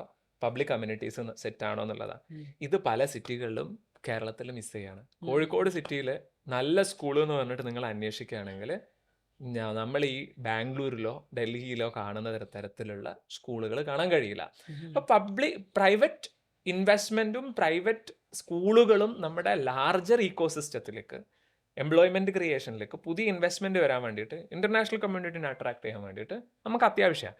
പ്ലസ് ഒരു നല്ല സ്കൂൾ എന്ന് പറഞ്ഞാൽ അതും ഒരു എംപ്ലോയ്മെന്റ് ജനറേഷന്റെ അടുത്ത ഓപ്പർച്യൂണിറ്റീസ് ആണ് അതെ നമുക്ക്. കാരണം നിങ്ങൾ ശരിക്കും ഫോറിൻ വെൽത്ത് കേരളത്തിലേക്ക് എത്തിക്കാനുള്ള ഒരു ഓപ്പർച്യൂണിറ്റിയും കൂടിയാണ്. പക്ഷെ സ്കൂളുകൾ ഇപ്പോൾ പ്രൈവറ്റ് സ്കൂളുകൾ തുടങ്ങാൻ നിലവിൽ നമുക്ക് പ്രശ്നങ്ങളില്ലല്ലോ, തടസ്സങ്ങളില്ലല്ലോ, സ്കൂളുകൾ ഉണ്ട് താനും. ഞാൻ എനിക്ക് അപ്പോഴും ഉള്ളൊരു വിഷയമാണ്, പിന്നെ എന്തുകൊണ്ട് വരുന്നില്ല എന്നുള്ളൊരു ചോദ്യം അവിടെ ഉണ്ട്. അനുമതി ഉണ്ടായിട്ടും നിയമപരമായിട്ട് അതിന് സാധുത ഉണ്ടായിട്ടും എന്തുകൊണ്ട് പിന്നെ ഞാൻ ഇപ്പം ഒന്നും വേണ്ട, നമ്മൾ പല സ്ഥലങ്ങളിൽ ഗൾഫുകളിലൊക്കെ പോയി കഴിഞ്ഞാൽ DPS മിക്ക കൊടുത്തുണ്ട്, ഡൽഹി പബ്ലിക് സ്കൂളുകൾ. കാരണം അതൊരു ചെയിനായിട്ട് ലോകത്തിൻ്റെ വിവിധ ഭാഗങ്ങളിലുണ്ട്. അതുപോലെ വേറെയും സ്കൂൾ ശൃംഖലകളൊക്കെ ഉണ്ട്. കേരളത്തിൽ നമ്മൾ ആ സ്കൂൾ ശൃംഖലകളുടെ ഇത് സംവിധാനങ്ങൾ കാണുന്നില്ല എന്നുള്ളതുണ്ട്. എടുക്കട്ടെ, ഞാൻ ചോദിക്കുന്നത് അങ്ങനെ പ്രൈവറ്റ് സെക്ടറിലെ പിന്നെ പുറത്തുനിന്നുള്ള ആളുകളുടെ വരവില്ല എന്ന് പറയുമ്പോൾ തന്നെ ഇനി കേരളത്തിലെ പബ്ലിക് സെക്ടർ ഉണ്ടല്ലോ, നമ്മുടെ സർക്കാർ സ്കൂളുകളുണ്ടല്ലോ, സംവിധാനം ഉണ്ടല്ലോ. ഈ സംവിധാനം സത്യം പറഞ്ഞിട്ടുണ്ടെങ്കിൽ പുറത്തുള്ള ലോകവുമായി മത്സരാധിഷ്ഠിത ലോകവുമായി കുട്ടികൾക്ക് പിടിച്ചു നിൽക്കാൻ കഴിയുന്ന തരത്തിൽ അവരെ പ്രാപ്തരാക്കുന്ന സംവിധാനമാണോ ശരിക്കും? കേരളത്തിന്റെ ഓവറോൾ പബ്ലിക് എഡ്യൂക്കേഷൻ സിസ്റ്റം നോക്കുന്ന നേരം ഞാൻ നേരത്തെ പറഞ്ഞതുപോലെ ഒരു ആവറേജ് രീതിയിൽ ഓടിക്കൊണ്ടിരിക്കുന്ന സാധനം തന്നെയാണ്. എന്തായാലും മറ്റുള്ള സ്റ്റേറ്റിനെ കമ്പയർ ചെയ്യുന്നേരം നമ്മളത് ബെസ്റ്റ് പെർഫോമിങ് തന്നെയാണ്. പക്ഷെ അതിൽ ഇനി ഫേസ് ചെയ്യാൻ പോകുന്ന പ്രശ്നം എന്തായിരിക്കുന്നത്, എന്തുകൊണ്ട് കേരള സർക്കാർ PM ശ്രീ പോലുള്ള ഒരു ഫണ്ട് പോയി അന്വേഷിച്ച് ഒപ്പിട്ടു, ഇത്ര ഐഡിയോളജിക്കൽ പ്രശ്നം ഉണ്ടായിട്ടും ഇലക്ഷന് ബാക്ക്ലാഷ് വരും എന്ന് പേടിച്ചിട്ടും ചെയ്തതെന്ന് വെച്ചാൽ ഫണ്ട് ക്രഞ്ചാണ്. ഇനി പുതിയ തലത്തിൽ എന്തെങ്കിലും ഒരു ഇൻഫ്രാസ്ട്രക്ചറൽ ഇൻവെസ്റ്റ്മെന്റോ കരിക്കുലർ ഇൻവെസ്റ്റ്മെന്റോ വരണമെന്നുണ്ടെങ്കിൽ ചിലപ്പോൾ ഗവൺമെന്റിന് കഴിഞ്ഞോളണമെന്നുണ്ടാവില്ല. അവിടെ അതായിരിക്കും നമ്മൾ ഇനി ഫേസ് ചെയ്യാൻ പോകുന്ന ഒരു ടെൻഷൻ, പ്രശ്നം. അതല്ലെങ്കിൽ ഒരു പ്രോബ്ലം. നേരത്തെ പറഞ്ഞതുപോലെ കോളേജുകൾക്കും യൂണിവേഴ്സിറ്റികൾക്കും ഫണ്ട് വരാതിരിക്കുന്ന നേരം അവിടെ വരുന്ന ഒരു ഡ്രൈനെസ് ഉണ്ടല്ലോ, ആ ഡ്രൈനെസ് നമ്മുടെ സ്കൂളുകളിലേക്കും കൂടി ഇറങ്ങിയാൽ ചിലപ്പോൾ നമ്മൾ സെലിബ്രേറ്റ് ചെയ്യുന്ന ഈ കേരള മോഡൽ എന്നുള്ളതിന്റെ വലിയൊരു ചലഞ്ചായിരിക്കും അത് വരാൻ ഫേസ് പോകുന്നത്. ചെയ്യാൻ പോകുന്നത്. ഞാൻ പലപ്പോഴും ആലോചിക്കാറുണ്ട്, നമ്മൾ ഈ മത്സര പരീക്ഷകൾ എടുത്തു നോക്കുക. ഇപ്പോൾ സിവിൽ സർവീസ് ആണല്ലോ ഇന്ത്യയിലെ ഏറ്റവും വലിയ മത്സര പരീക്ഷകളിലൊന്ന്. അല്ലെങ്കിൽ IIT-കളിലേക്കുള്ള പ്രവേശനങ്ങളോ എന്തോ ആവട്ടെ, JEE ആവട്ടെ, നീറ്റ് ആവട്ടെ, പലപ്പോഴും മലയാളികളായ വിദ്യാർത്ഥികളെക്കാൾ ശോഭിക്കുന്നത് നമ്മൾ വളരെ ബാക്ക്വേർഡ് ആണെന്ന് കരുതുന്ന സംസ്ഥാനങ്ങളിൽ നിന്നുള്ള കുട്ടികളാണ്. അപ്പോൾ സിവിൽ സർവീസിൻ്റെ ഏറ്റവും പ്രധാനപ്പെട്ട ഒരു ട്രെൻഡ് എന്ന് പറഞ്ഞാൽ ബീഹാറിൽ നിന്ന് കുറേ ആളുകൾ ഉണ്ടാവും. നമ്മളിപ്പോഴും എന്താ ബീഹാർ ആളുകളുടെ ഒരു സ്റ്റീരിയോ ടൈപ്പുമാണ്. പക്ഷെ എന്നാൽ സമയം കുറേ ഇൻഡെക്സുകളിൽ അവർ പുറകിലാണല്ലോ. പക്ഷെ എന്തുകൊണ്ടാണ് ഇത്രയും അടിപൊളിയായ കേരളത്തിൽ നിന്നുള്ള കുട്ടികൾ വരുന്നില്ല? അപ്പോൾ ഞാൻ യൂണിവേഴ്സിറ്റിയിലൊക്കെ ഉള്ള സമയത്ത് നമ്മളിങ്ങനെ ചെറിയ ചെറിയ രീതിയിലൊക്കെ എന്തെങ്കിലും സംസാരങ്ങളൊക്കെ ഉണ്ടാകുമ്പോൾ കേരള മോഡൽ സ്കൂളിങ് അടിപൊളിയാണെന്നൊക്കെ പറയുന്ന സമയത്ത് അവർ വളരെ നിഷ്കളങ്കമായി ചോദിക്കുന്നൊരു സംഗതിയാണ്. 2 ചോദ്യങ്ങൾ ചോദിക്കും. ഒന്ന്, കേരളം ഇത്ര അടിപൊളിയാണെങ്കിൽ പിന്നെ നിങ്ങൾ എന്തിനാ അങ്ങോട്ട് വരുന്നത്? അത് ചോദിക്കും. പിന്നെ അത് പിന്നെ പോട്ടെ. രണ്ടാമതൊരു വിഷയമാണ് പിന്നെ സിവിൽ സർവീസ് പോലെയുള്ള സംവിധാനങ്ങളിൽ നമ്മൾ എത്തുന്നില്ല എന്നുള്ളത്. ഇനി നമ്മൾ യൂണിവേഴ്സിറ്റികളിലൊക്കെ പോയി കഴിഞ്ഞാലും ഒരു തരം അപകർഷത ഒരുവിധം വിദ്യാർത്ഥികളെയും ബാധിക്കുന്നുണ്ട്. സംസാരിക്കാൻ, മിങ്കിൾ ചെയ്യാൻ. അവർ പിന്നെ മലയാളികളുണ്ടോ എന്നാൽ മലയാളികളുടെ പോക്കറ്റിൽ നിന്ന് പുറത്ത് കിടക്കുന്നില്ല പലപ്പോഴും. നമ്മളോടൊക്കെ ഡൽഹി മലയാളികളായ കുട്ടികൾ, ഇപ്പം എനിക്കൊരു അടുത്തൊരു സുഹൃത്തുണ്ടായിരുന്നു, അവൾ എപ്പോഴും പറഞ്ഞൊരു സാധനം, അതെ, നിങ്ങൾ 4 മലയാളികൾ കൂടിയിട്ട് ഇങ്ങനെ പോക്കറ്റ് ഉണ്ടാക്കി കിടന്നാൽ നിങ്ങൾക്ക് ഒരു രക്ഷ ഉണ്ടാവില്ല കേട്ടോ, നിങ്ങൾ ബാക്കിയുള്ളവരോട്ട് മിങ്കിളാവണം കേട്ടോ എന്ന് പറയും. നമുക്കാണെങ്കിൽ ബാക്കിയുള്ളവരോട് ഇങ്ങനെ ഒരു പുച്ഛാണല്ലോ, പിന്നെ നമ്മളെ കൊണ്ടൊന്നും പറ്റിയില്ല. പക്ഷേ അത് പിന്നീട് നമുക്ക് മനസ്സിലായൊരു സംഗതിയാണ്, നമ്മൾ മറ്റുള്ള ആളുകളുമായി ഇരുന്ന് സംസാരിച്ച് അപ്പോഴൊക്കെ വരുന്നൊരു പ്രശ്നം എന്ന് പറയണത്, യൂണിവേഴ്സിറ്റിയിൽ ഞാൻ ഒരുപാട് മലയാളികളെ കണ്ടിട്ടുണ്ട് അപകർഷത. അവർക്ക് ആ പോക്കറ്റിൽ നിന്ന് പുറത്തിറങ്ങാൻ കഴിയുന്നില്ല, അവർ മറ്റു കുട്ടികളോട് സംസാരിക്കാൻ കഴിയുന്നില്ല, അവരോട് ഇംഗ്ലീഷിലോ ഹിന്ദിയിലോ ഒക്കെ. നമ്മൾ പറയുമ്പോൾ ചെറിയ ക്ലാസ് മുതൽ ഇംഗ്ലീഷ് പഠിക്കുന്നുണ്ട്, ചെറിയ ക്ലാസ് മുതൽ ഹിന്ദി പഠിക്കുന്നുണ്ട്. പക്ഷേ ഒരു ആവശ്യത്തിലേക്ക് എത്തുമ്പോൾ ഇത് ഉപകാരപ്പെടുന്നില്ല എന്ന് തോന്നുക. അക്കാഡമിക്സിൽ എത്തുമ്പോൾ റേറ്റിംഗിൽ ആത്മവിശ്വാസം ഇല്ലാതാവണം. എവിടെയാണ് നമുക്ക് ഈ പഴച്ചു പോകുന്നത് എന്നുള്ളൊരു സംഗതി ഉണ്ടല്ലോ. ഇതിലെ എൻ്റെ ഒരു ഓക്സ്ഫോർഡിൽ റിസർച്ച് ചെയ്യുന്ന ഒരു ഫ്രണ്ട് എന്നെ കാണാൻ വന്ന സമയത്ത് ഞങ്ങളിങ്ങനെ കോഫി കുടിച്ചുകൊണ്ടിരിക്കുക. അപ്പോൾ ഞങ്ങൾ കോൾഡ് കോഫി ഓർഡർ ചെയ്തു.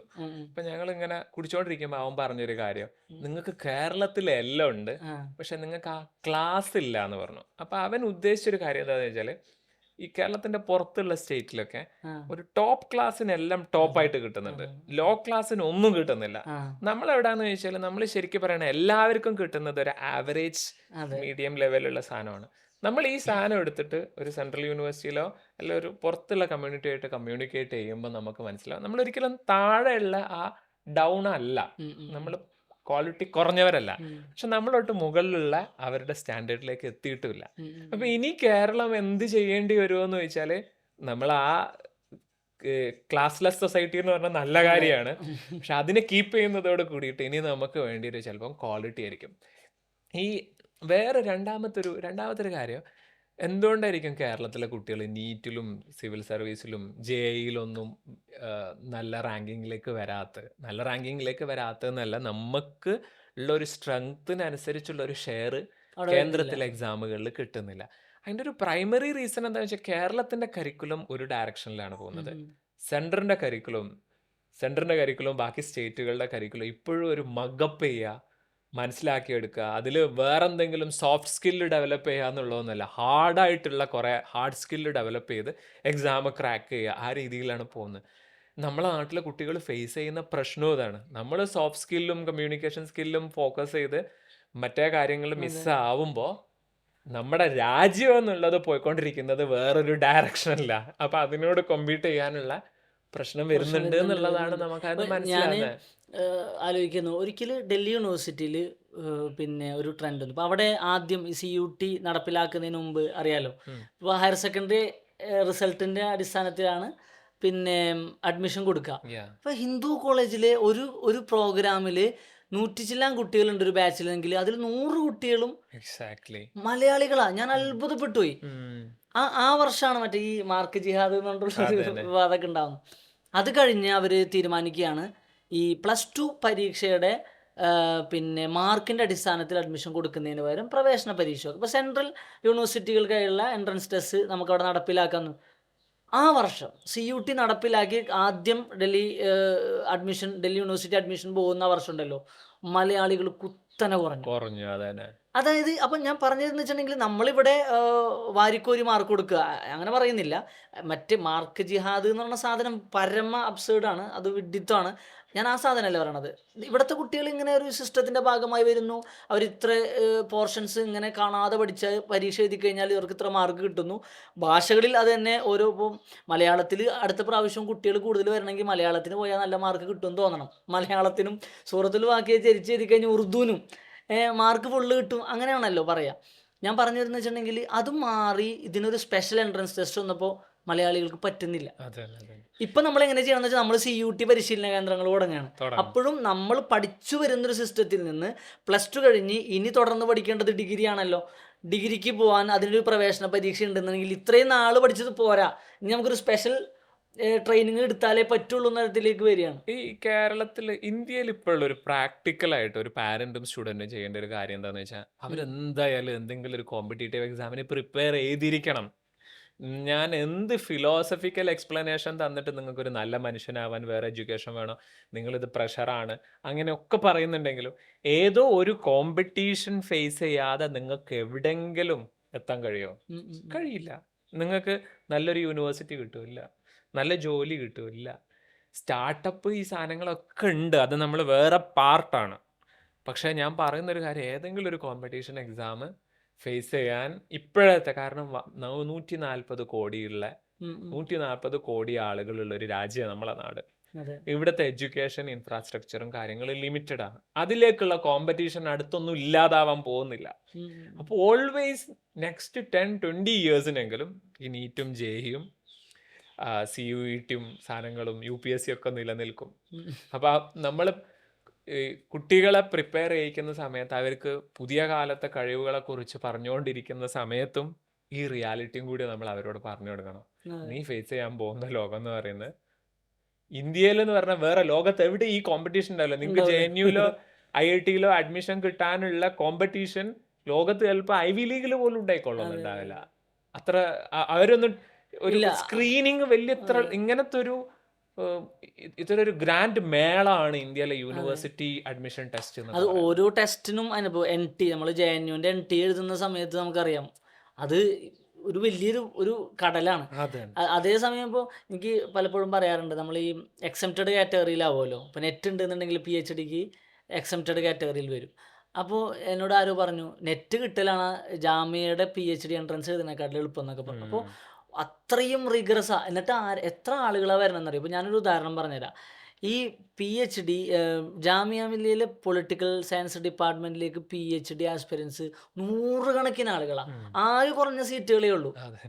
അത് ഒരു ദിവസം 100 ചില്ലാനം ആളുകൾ ഇൻ്റർവ്യൂ ചെയ്യാൻ എക്സോസ്റ്റിംഗ് ആവല്ലേ ഈ പിന്നെ ഫാക്കൾട്ടീസ്. ഞാൻ ആലോചിക്കുകയാണ്, ഇത്രയും ആളുകൾ നെറ്റ് കിട്ടി അല്ലെങ്കിൽ JRF ഉള്ളവർ, മിക്ക ആളുകളും നെറ്റും JRF ഉള്ളവരാണ് അവർ. ഇവർ വന്ന് നിൽക്കുകയാണ്. ഞാൻ ആലോചിക്കണം ഇവരെ എവിടെ അക്കോമഡേറ്റ് ചെയ്യുക? ഈ യൂണിവേഴ്സിറ്റികൾക്ക് അതിനുള്ള സാധ്യതകളില്ല. ഇവരെങ്ങോട്ടാണ് പോകാമെന്ന് ആലോചിക്കാൻ. ഞാൻ ഹയർ എഡ്യൂക്കേഷൻ തന്നെ ഞാൻ തിരിച്ച് സ്കൂളിലോട്ട് തന്നെ വരാം.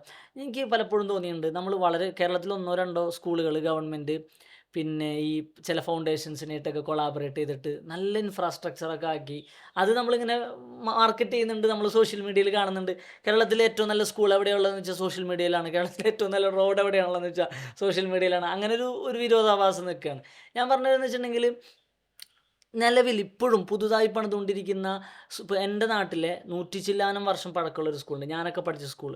ഞാൻ ആ സ്കൂളിൻ്റെ ഏറ്റവും പുതിയ കെട്ടിടം നിർമ്മിച്ചിരിക്കുന്നത് കണ്ടു. അപ്പോൾ ശരിയാണ്, പുതിയ കെട്ടിടങ്ങൾ വരണം. കാരണം സ്കൂളിൽ കെട്ടിടം തകർന്നുകൊണ്ട് കുട്ടികൾ മരിക്കേണ്ട സംസ്ഥാനമല്ല കേരളം. അല്ല, ഒരിടത്തും പാടില്ല കേട്ടോ. ഞാൻ പറയല്ല, കേരളത്തിൽ ഒരിക്കലും സംഭവിക്കാൻ പാടില്ല.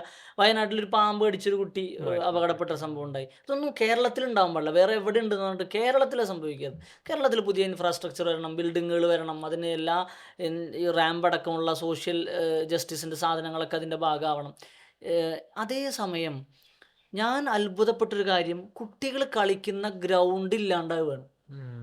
അത് ഓരോ പുതിയ പുതിയ ബിൽഡിങ്ങുകൾ വരുന്നത് വിശാലമായ എൻ്റെ ചെറുപ്പത്തിലേക്ക് എനിക്ക് ഓർമ്മയുണ്ട്, വലിയ ഗ്രൗണ്ടായിരുന്നു അത്. 11s കളിക്കാൻ പറ്റുന്ന ഒരു ഫുട്ബോൾ ഗ്രൗണ്ട്. ഇപ്പോൾ 7സും പറ്റൂല. ഇനി ഒരു ചെറിയ പിന്നെ ഒരു 5സോ അങ്ങനെ എന്തെങ്കിലും ഉണ്ടെങ്കിൽ അത് കളിക്കാം. അത്രയും ചെറുതായി വരിക. അപ്പോൾ ആരാണ് ഈ സാധനം ഇതിനെക്കുറിച്ച് ചിന്തിക്കുന്ന ആളുകളുണ്ടല്ലോ. ഇതൊരു സിസ്റ്റത്തിൻ്റെ ഭാഗമായിട്ടുള്ള ഒരു ഗവൺമെൻറ് സ്കൂൾ ഒരു ബിൽഡിംഗ് പണിയണത്. ഞാൻ അത്ഭുതപ്പെടും, എങ്ങനെയാണ് നമ്മളിങ്ങനെ പിറകിലോട്ട് പോകുന്നതെന്ന് തോന്നുക. ലൈക്ക് നമ്മുടെ നാട്ടിൽ സ്പോർട്സിന് നമ്മൾ എത്ര ഇമ്പോർട്ടൻസ് കൊടുക്കുന്നുണ്ട് എന്നുള്ള വലിയൊരു ക്വസ്റ്റ്യനാണ്. അത് സ്പോർട്സ് ഇത്രയും വലിയൊരു ഓപ്പർച്യൂണിറ്റി ആയിട്ടുള്ളൊരു ഏരിയ. അത് കരിക്കുലത്തിൻ്റെ ഭാഗമായിട്ട് തന്നെ നിങ്ങളിനി സ്പോർട്സിൽ ഒരു കരിയർ ഡെവലപ്പ് ചെയ്യുന്ന ആളല്ലെങ്കിൽ കൂടി നിങ്ങൾ ഒരു സ്പോർട്സ് നിങ്ങൾക്കായിട്ടുണ്ടെങ്കിൽ, നിങ്ങൾക്കൊരു പർട്ടിക്കുലർ ഒരു ഫുട്ബോൾ അല്ലെങ്കിൽ ക്രിക്കറ്റ് അല്ലെങ്കിൽ ബാഡ്മിൻ്റണിൽ നിങ്ങൾക്ക് താല്പര്യം ഉണ്ടെങ്കിൽ അതിൽ നിങ്ങൾ എന്തെങ്കിലും ഒരു ഇൻട്രസ്റ്റ് കാണിക്കുന്നുണ്ടെങ്കിൽ ഇറ്റ് മീൻസ് അത് നിങ്ങൾ ഇൻ്റലക്ച്വൽ ഡെവലപ്മെൻറ്റിനെ നിങ്ങളത് ഹെൽപ്പ് ചെയ്യുന്നതാണ്. പക്ഷെ നിങ്ങളൊന്ന് നോക്ക്, ഇപ്പോൾ ഡൽഹിയിൽ, ബോംബെയിൽ, ബാംഗ്ലൂരിൽ ഈ സിറ്റികളിലൊക്കെ കളിക്കാൻ സ്ഥലങ്ങളുണ്ട്. ആളുകൾക്ക് ചുറ്റിക്കറങ്ങി നടക്കാൻ, ഫ്രീ ആയിട്ട് ചുറ്റിക്കറങ്ങി നടക്കാനുള്ള പാർക്കുകളുണ്ട്. കോഴിക്കോട് സിറ്റിയിലോ കൊച്ചിയിലോ തിരുവനന്തപുരത്തോ നിങ്ങൾക്ക് ഇങ്ങനെ ഫ്രീ ആയിട്ട് നടക്കാനും ആളുകൾക്ക് കളിക്കാനും ഉള്ള സ്ഥലം ഉണ്ടോ എന്ന് ചോദിച്ചാൽ ഇല്ല. നമ്മുടെ നാട്ടിൽ ആദ്യം ആളുകളൊക്കെ കളിച്ചുകൊണ്ടിരുന്ന സ്ഥലം എന്ന് വെച്ചാൽ പറമ്പുകളായിരുന്നു. പറമ്പുകളിൽ മൊത്തം വീടുകളായി. ഇന്ന് എവിടെയാണ് കുട്ടികൾ പോയിട്ട് കളിക്കാതെ വളർന്നു വരുന്ന ഒരു ജനറേഷൻ. അവരെ ഈ ബ്രെയിനിന്റെ ഡെവലപ്മെന്റിന്റെ വലിയൊരു ഭാഗമാണ് നമ്മൾ ഗ്രൗണ്ടിൽ പോയിട്ട് അവിടെ നിന്ന് കളിക്കുമ്പോൾ നിങ്ങൾ ഉണ്ടാവുന്ന ഒരു ടീം ബിൽഡിങ്, കോമ്പറ്റീഷന്, പരാജയപ്പെടുമ്പോൾ നിങ്ങൾക്ക് ഉണ്ടാവുന്ന ഒരു ഫീലിംഗ്, ആർഗ്യുമെന്റ്സ്. നമ്മൾ ഒരു ആർഗ്യുമെന്റ് മറ്റേ ആൾ വെക്കുന്നു, ഇയാൾ വെക്കുന്നു, അതിലൊരാൾ ഫൈറ്റ് ചെയ്ത് ജയിക്കുന്നത്. നിങ്ങൾ അവിടെ ഡെവലപ്പ് ചെയ്യുന്ന ഒരു സിസ്റ്റം, ഇതൊക്കെ നമ്മളെ ഫ്യൂച്ചറിലേക്ക് അതായിരിക്കും നമ്മൾ റെഡി ആക്കിക്കൊണ്ടിരിക്കുന്നത്. നമ്മൾ കളിക്കാൻ പോകുമ്പോൾ വെയിലത്ത് കളിക്കാൻ പോകണമെന്ന് പറഞ്ഞിട്ട് വഴക്ക് കേട്ടിരുന്ന ഒരു ജനറേഷൻ നമ്മൾ വലുതായി, അല്ലെങ്കിൽ നമ്മുടെ തൊട്ടുമുള്ള ആളുകളും ഇതിനേക്കാൾ കൂടുതൽ വഴക്ക് കേട്ടിട്ടുണ്ടാവണം. പക്ഷെ അവരുടെ കുട്ടികൾ കളിക്കേണ്ട പ്രായമെത്തിയപ്പോൾ വിരോധാഭാസം എന്ന് പറയട്ടെ, ഇല്ല, ഗ്രൗണ്ടുകളില്ല കുട്ടികൾക്ക്. ഞാനങ്ങനെ ഒരു ജനറേഷൻ ഉണ്ടെന്ന് തോന്നുകയാണ് എനിക്ക്. നമ്മൾ ഒരു കൺസേൺ ആയിട്ട് പറയാണ്. പിന്നെ കളിക്കാനൊന്നും പോകണ്ട, നമ്മുടെ ഈ ചെറിയ സ്ക്രീനിൻ്റെ ഉള്ളിൽ കളിച്ചാൽ മതി എന്ന് ആലോചിക്കുന്ന ഒരു സംവിധാനമുണ്ട്. ഞാൻ നേരത്തെ പറഞ്ഞൊരു വിഷയമാണ്, ഇപ്പോൾ സ്പോർട്സ് പോലുള്ള വിഷയങ്ങൾ അഭിരുചികൾ കണ്ടെത്തുന്നതിൽ അധ്യാപകർ പരാജയപ്പെടുന്നുണ്ട് എന്ന്. അത് എന്നുമുണ്ട്, മുമ്പുണ്ട്. ഇതിനൊരു മാറ്റം വരണില്ല എന്നുള്ള സംഗതി ഇല്ലേ? അതായത് ഒരു കുട്ടിയുടെ അഭിരുചി എന്താണെന്ന് കറക്റ്റ് മനസ്സിലാക്കാതെ ടെക്സ്റ്റിൻ്റെ ഒരു ഭാഗം മുതൽ മറ്റേ ഭാഗം വരെ ആണ് വിദ്യാഭ്യാസം എന്ന് കരുതുന്ന, ശരിക്കും പറഞ്ഞാൽ ടീച്ചേഴ്സ് ട്രെയിനിങ്ങിലൊക്കെ എനിക്ക് തോന്നുന്നു, എസ്പെഷ്യലി ഗവൺമെൻറ് തലങ്ങളിൽ നടക്കുന്ന ട്രെയിനിങ്ങിലൊക്കെ കുറേ പുരോഗമനപരമായ സാധനങ്ങളൊക്കെ ക്ലാസ് എടുക്കുന്നവർ പറയുന്നുണ്ട്. പക്ഷേ ആഫ്റ്റർ ഓൾ ഈ ട്രെയിനിങ്ങിന് പോയ അധ്യാപകർ തിരിച്ച് ക്ലാസ് മുറിയിലെത്തുമ്പോൾ അതവിടെ ഇംപ്ലിമെൻറ്റ് ചെയ്യുന്നില്ല എന്നുള്ളൊരു കൺസേൺ ഉണ്ടല്ലോ. എനിക്ക് തന്നെ തോന്നിയിട്ടുണ്ട്. ഈ ടീച്ചിങ്ങിന് ഇപ്പൊ നമ്മുടെ നാട്ടിൽ വലിയൊരു ലിമിറ്റേഷൻ എന്ന് പറയുന്നത് ടീച്ചർ സ്റ്റുഡന്റ് പ്രൊപ്പോർഷൻ ഭയങ്കര ഇതാണ്. എന്താന്ന് വെച്ചാൽ പ്രൊബ്ലമാറ്റിക്കാ. നിങ്ങൾക്ക് ഒരു 30 കുട്ടികൾക്ക് ഒരു സ്റ്റാഫ് എന്നുള്ള നിലക്കാണെങ്കിൽ പോലും ആൾക്ക് ഒരിക്കലും മെന്റർഷിപ്പ് കൊടുക്കാൻ കഴിയില്ല. മെന്റർ ആവാൻ കഴിയണം മെന്റർ എല്ലാവർക്കും. ആവാൻ കഴിയില്ല. ലൈക്ക് നിങ്ങൾക്ക് ഒരു ക്ലാസ് റൂമിൽ നിങ്ങൾ കുട്ടികൾക്ക് നോളജ് ആവശ്യമില്ല. ഉം, ഉം, ഉം. നോളജ് അവർക്ക് ഓൾറെഡി നോളജ് അല്ല, കുട്ടികൾക്ക് ഇൻഫർമേഷൻസ് ആവശ്യമില്ല. ഇൻഫർമേഷൻസ് ഓൾറെഡി ഉണ്ട്. അവർക്കിനി നല്ല ക്ലാസ്സുകളും കണ്ടന്റും ഒക്കെ യൂട്യൂബിൽ അവൈലബിൾ ആണ്. അപ്പം നിങ്ങൾ ക്ലാസ്സിൽ ഒരു ടീച്ചർ എന്നുള്ള നിലക്ക് നിങ്ങൾക്ക് എന്താ അവർക്ക് കൊടുക്കാൻ പറ്റുക? കൊടുക്കാൻ പറ്റുന്നത് അവരുടെ ഇൻട്രസ്റ്റ് മനസ്സിലാക്കിയിട്ട് അവർക്ക് കൊടുക്കാൻ പറ്റുന്ന ഒരു ഗൈഡൻസാണ്. നിങ്ങൾ ഒരു കോച്ചാണ്. നിങ്ങളൊരു മെൻഡർ എന്ന് പറയുന്നത് നിങ്ങളുടെ അവർ കാണിക്കാത്ത ട്രാക്കുകൾ ഇങ്ങനെ കാണിച്ചു കൊടുക്കാൻ പറ്റണം. അതിന് നിങ്ങൾക്ക് ശരിക്കും വേണ്ടത് നല്ല നല്ല രീതിയിലുള്ള ടീച്ചർ സ്റ്റുഡൻറ് പ്രൊപ്പോർഷൻ വേണം. ഉം, ഉം, ഉം.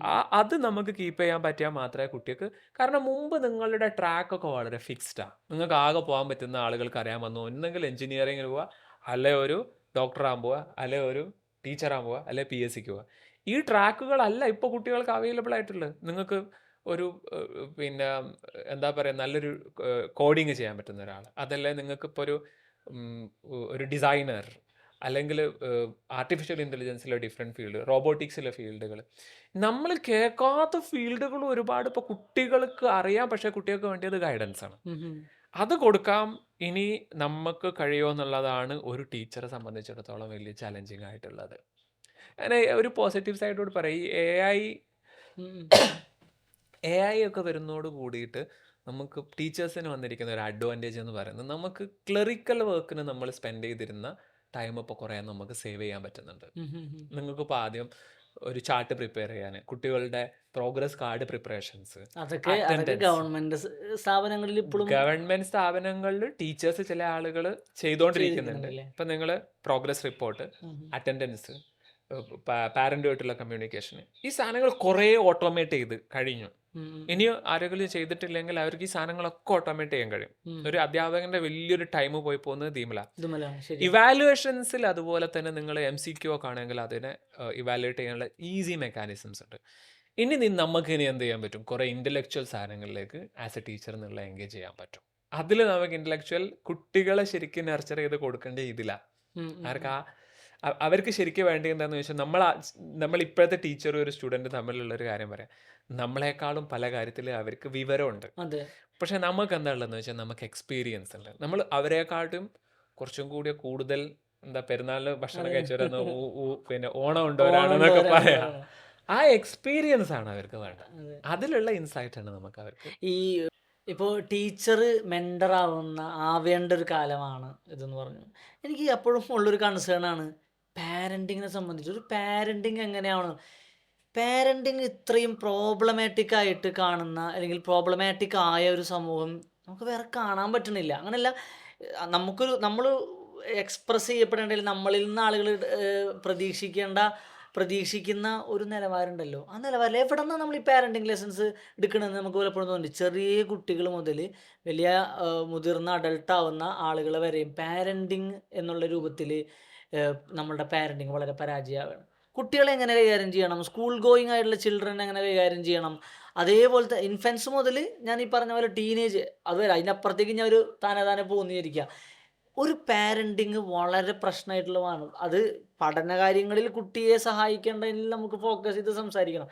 എന്നാലും ഞാൻ പറഞ്ഞു, മൊത്തത്തിൽ പാരൻറ്റിങ് ഒരു പ്രശ്നമായിട്ടുണ്ടല്ലോ ശരിക്കും. പാരന്റിങ്ങിന്റെ അല്ലേ, ലൈക്ക് എൻ്റെ ഒരു കരിയർ കൗൺസിലിങ്ങിന്റെ എക്സ്പീരിയൻസ് പറയാം. നമ്മളൊരു കുട്ടിയോട് ഇങ്ങനെ സംസാരിച്ചുകൊണ്ടിരിക്കുക, ആ കുട്ടീൻ്റെ സ്കോർ ഷീറ്റ് ഒക്കെ കണ്ടാൽ കൃത്യമായിട്ട് NSA പറയാൻ പറ്റും ഡോക്ടർ ആവാൻ പറ്റൂലെന്ന്. കാരണം ഫുൾ ഇൻട്രസ്റ്റും കാണുന്നത് മാത്സിൽ, ഫിസിക്സിൽ, അതുപോലെ നന്നായിട്ട് ഡ്രോയിങ് സ്കില്ലുള്ള ഒരു കുട്ടിയാണ്. അപ്പം നമ്മൾ ആ കുട്ടീനോട് പറഞ്ഞു, മോളെ നിങ്ങൾക്ക് ഒരിക്കലും ഡോക്ടർ ആവാൻ പറ്റൂല കേട്ടോ. അപ്പോൾ അവള് തിരിച്ചു പറയാം, ഇതെനിക്കും അറിയാം. പക്ഷെ പ്രശ്നം എന്താണെന്ന് വെച്ചാൽ വീട്ടുകാർക്ക്, അതായത് ഞാൻ ഈ വിഷയം എൻ്റെ വീട്ടിൽ അവതരിപ്പിച്ചപ്പോൾ എൻ്റെ വല്യമ്മ കരഞ്ഞു. അപ്പം ഞാനിങ്ങനെ ആലോചിക്കുക, ഈ സമയത്ത് സോഷ്യൽ മീഡിയ എല്ലാ ആക്സസും ഉള്ള ഈ കുട്ടികളുടെ കരിയർ തീരുമാനിക്കുന്നത് ഒരു വല്യമ്മനെ നമ്മൾ ഒരിക്കലും കുറ്റം പറയല്ല. പക്ഷെ ആ വല്യമ്മക്ക് കിട്ടിയിട്ടുള്ള എക്സ്പോഷർ എത്ര ആയിരിക്കും? വല്യമ്മ ഒന്ന് ഹോസ്പിറ്റലിൽ പോയിട്ടുണ്ടാവും, ഹജ്ജിനോ ഗൾഫിലോ പോയിട്ടുണ്ടെങ്കിൽ ഒരു പൈലറ്റിനെ അല്ലെങ്കിൽ ഒരു എയർ ഹോസ്റ്റസിനെ കണ്ടിട്ടുണ്ടാവും, ഒരു എഞ്ചിനീയറെ കണ്ടിട്ടുണ്ടാവും. ഇതിൻ്റെ അപ്പുറത്തേക്ക് ആ വല്യമ്മ കണ്ടിട്ടുണ്ടാവോ? അവരാണോ ഈ കുട്ടിയുടെ കരിയർ തീരുമാനിക്കേണ്ടത്? അതൊരു ഭയങ്കര ക്വസ്റ്റ്യൻ അല്ലേ? രണ്ടാമത്തത് ലൈക്ക് നമുക്കൊക്കെ കിട്ടിയിരുന്ന ഒരു അഡ്വാൻറ്റേജ് എന്ന് പറഞ്ഞാൽ ഫസ്റ്റ് ജനറേഷൻ എഡ്യൂക്കേറ്റേഴ്സ് ആണ്. അതാണ്.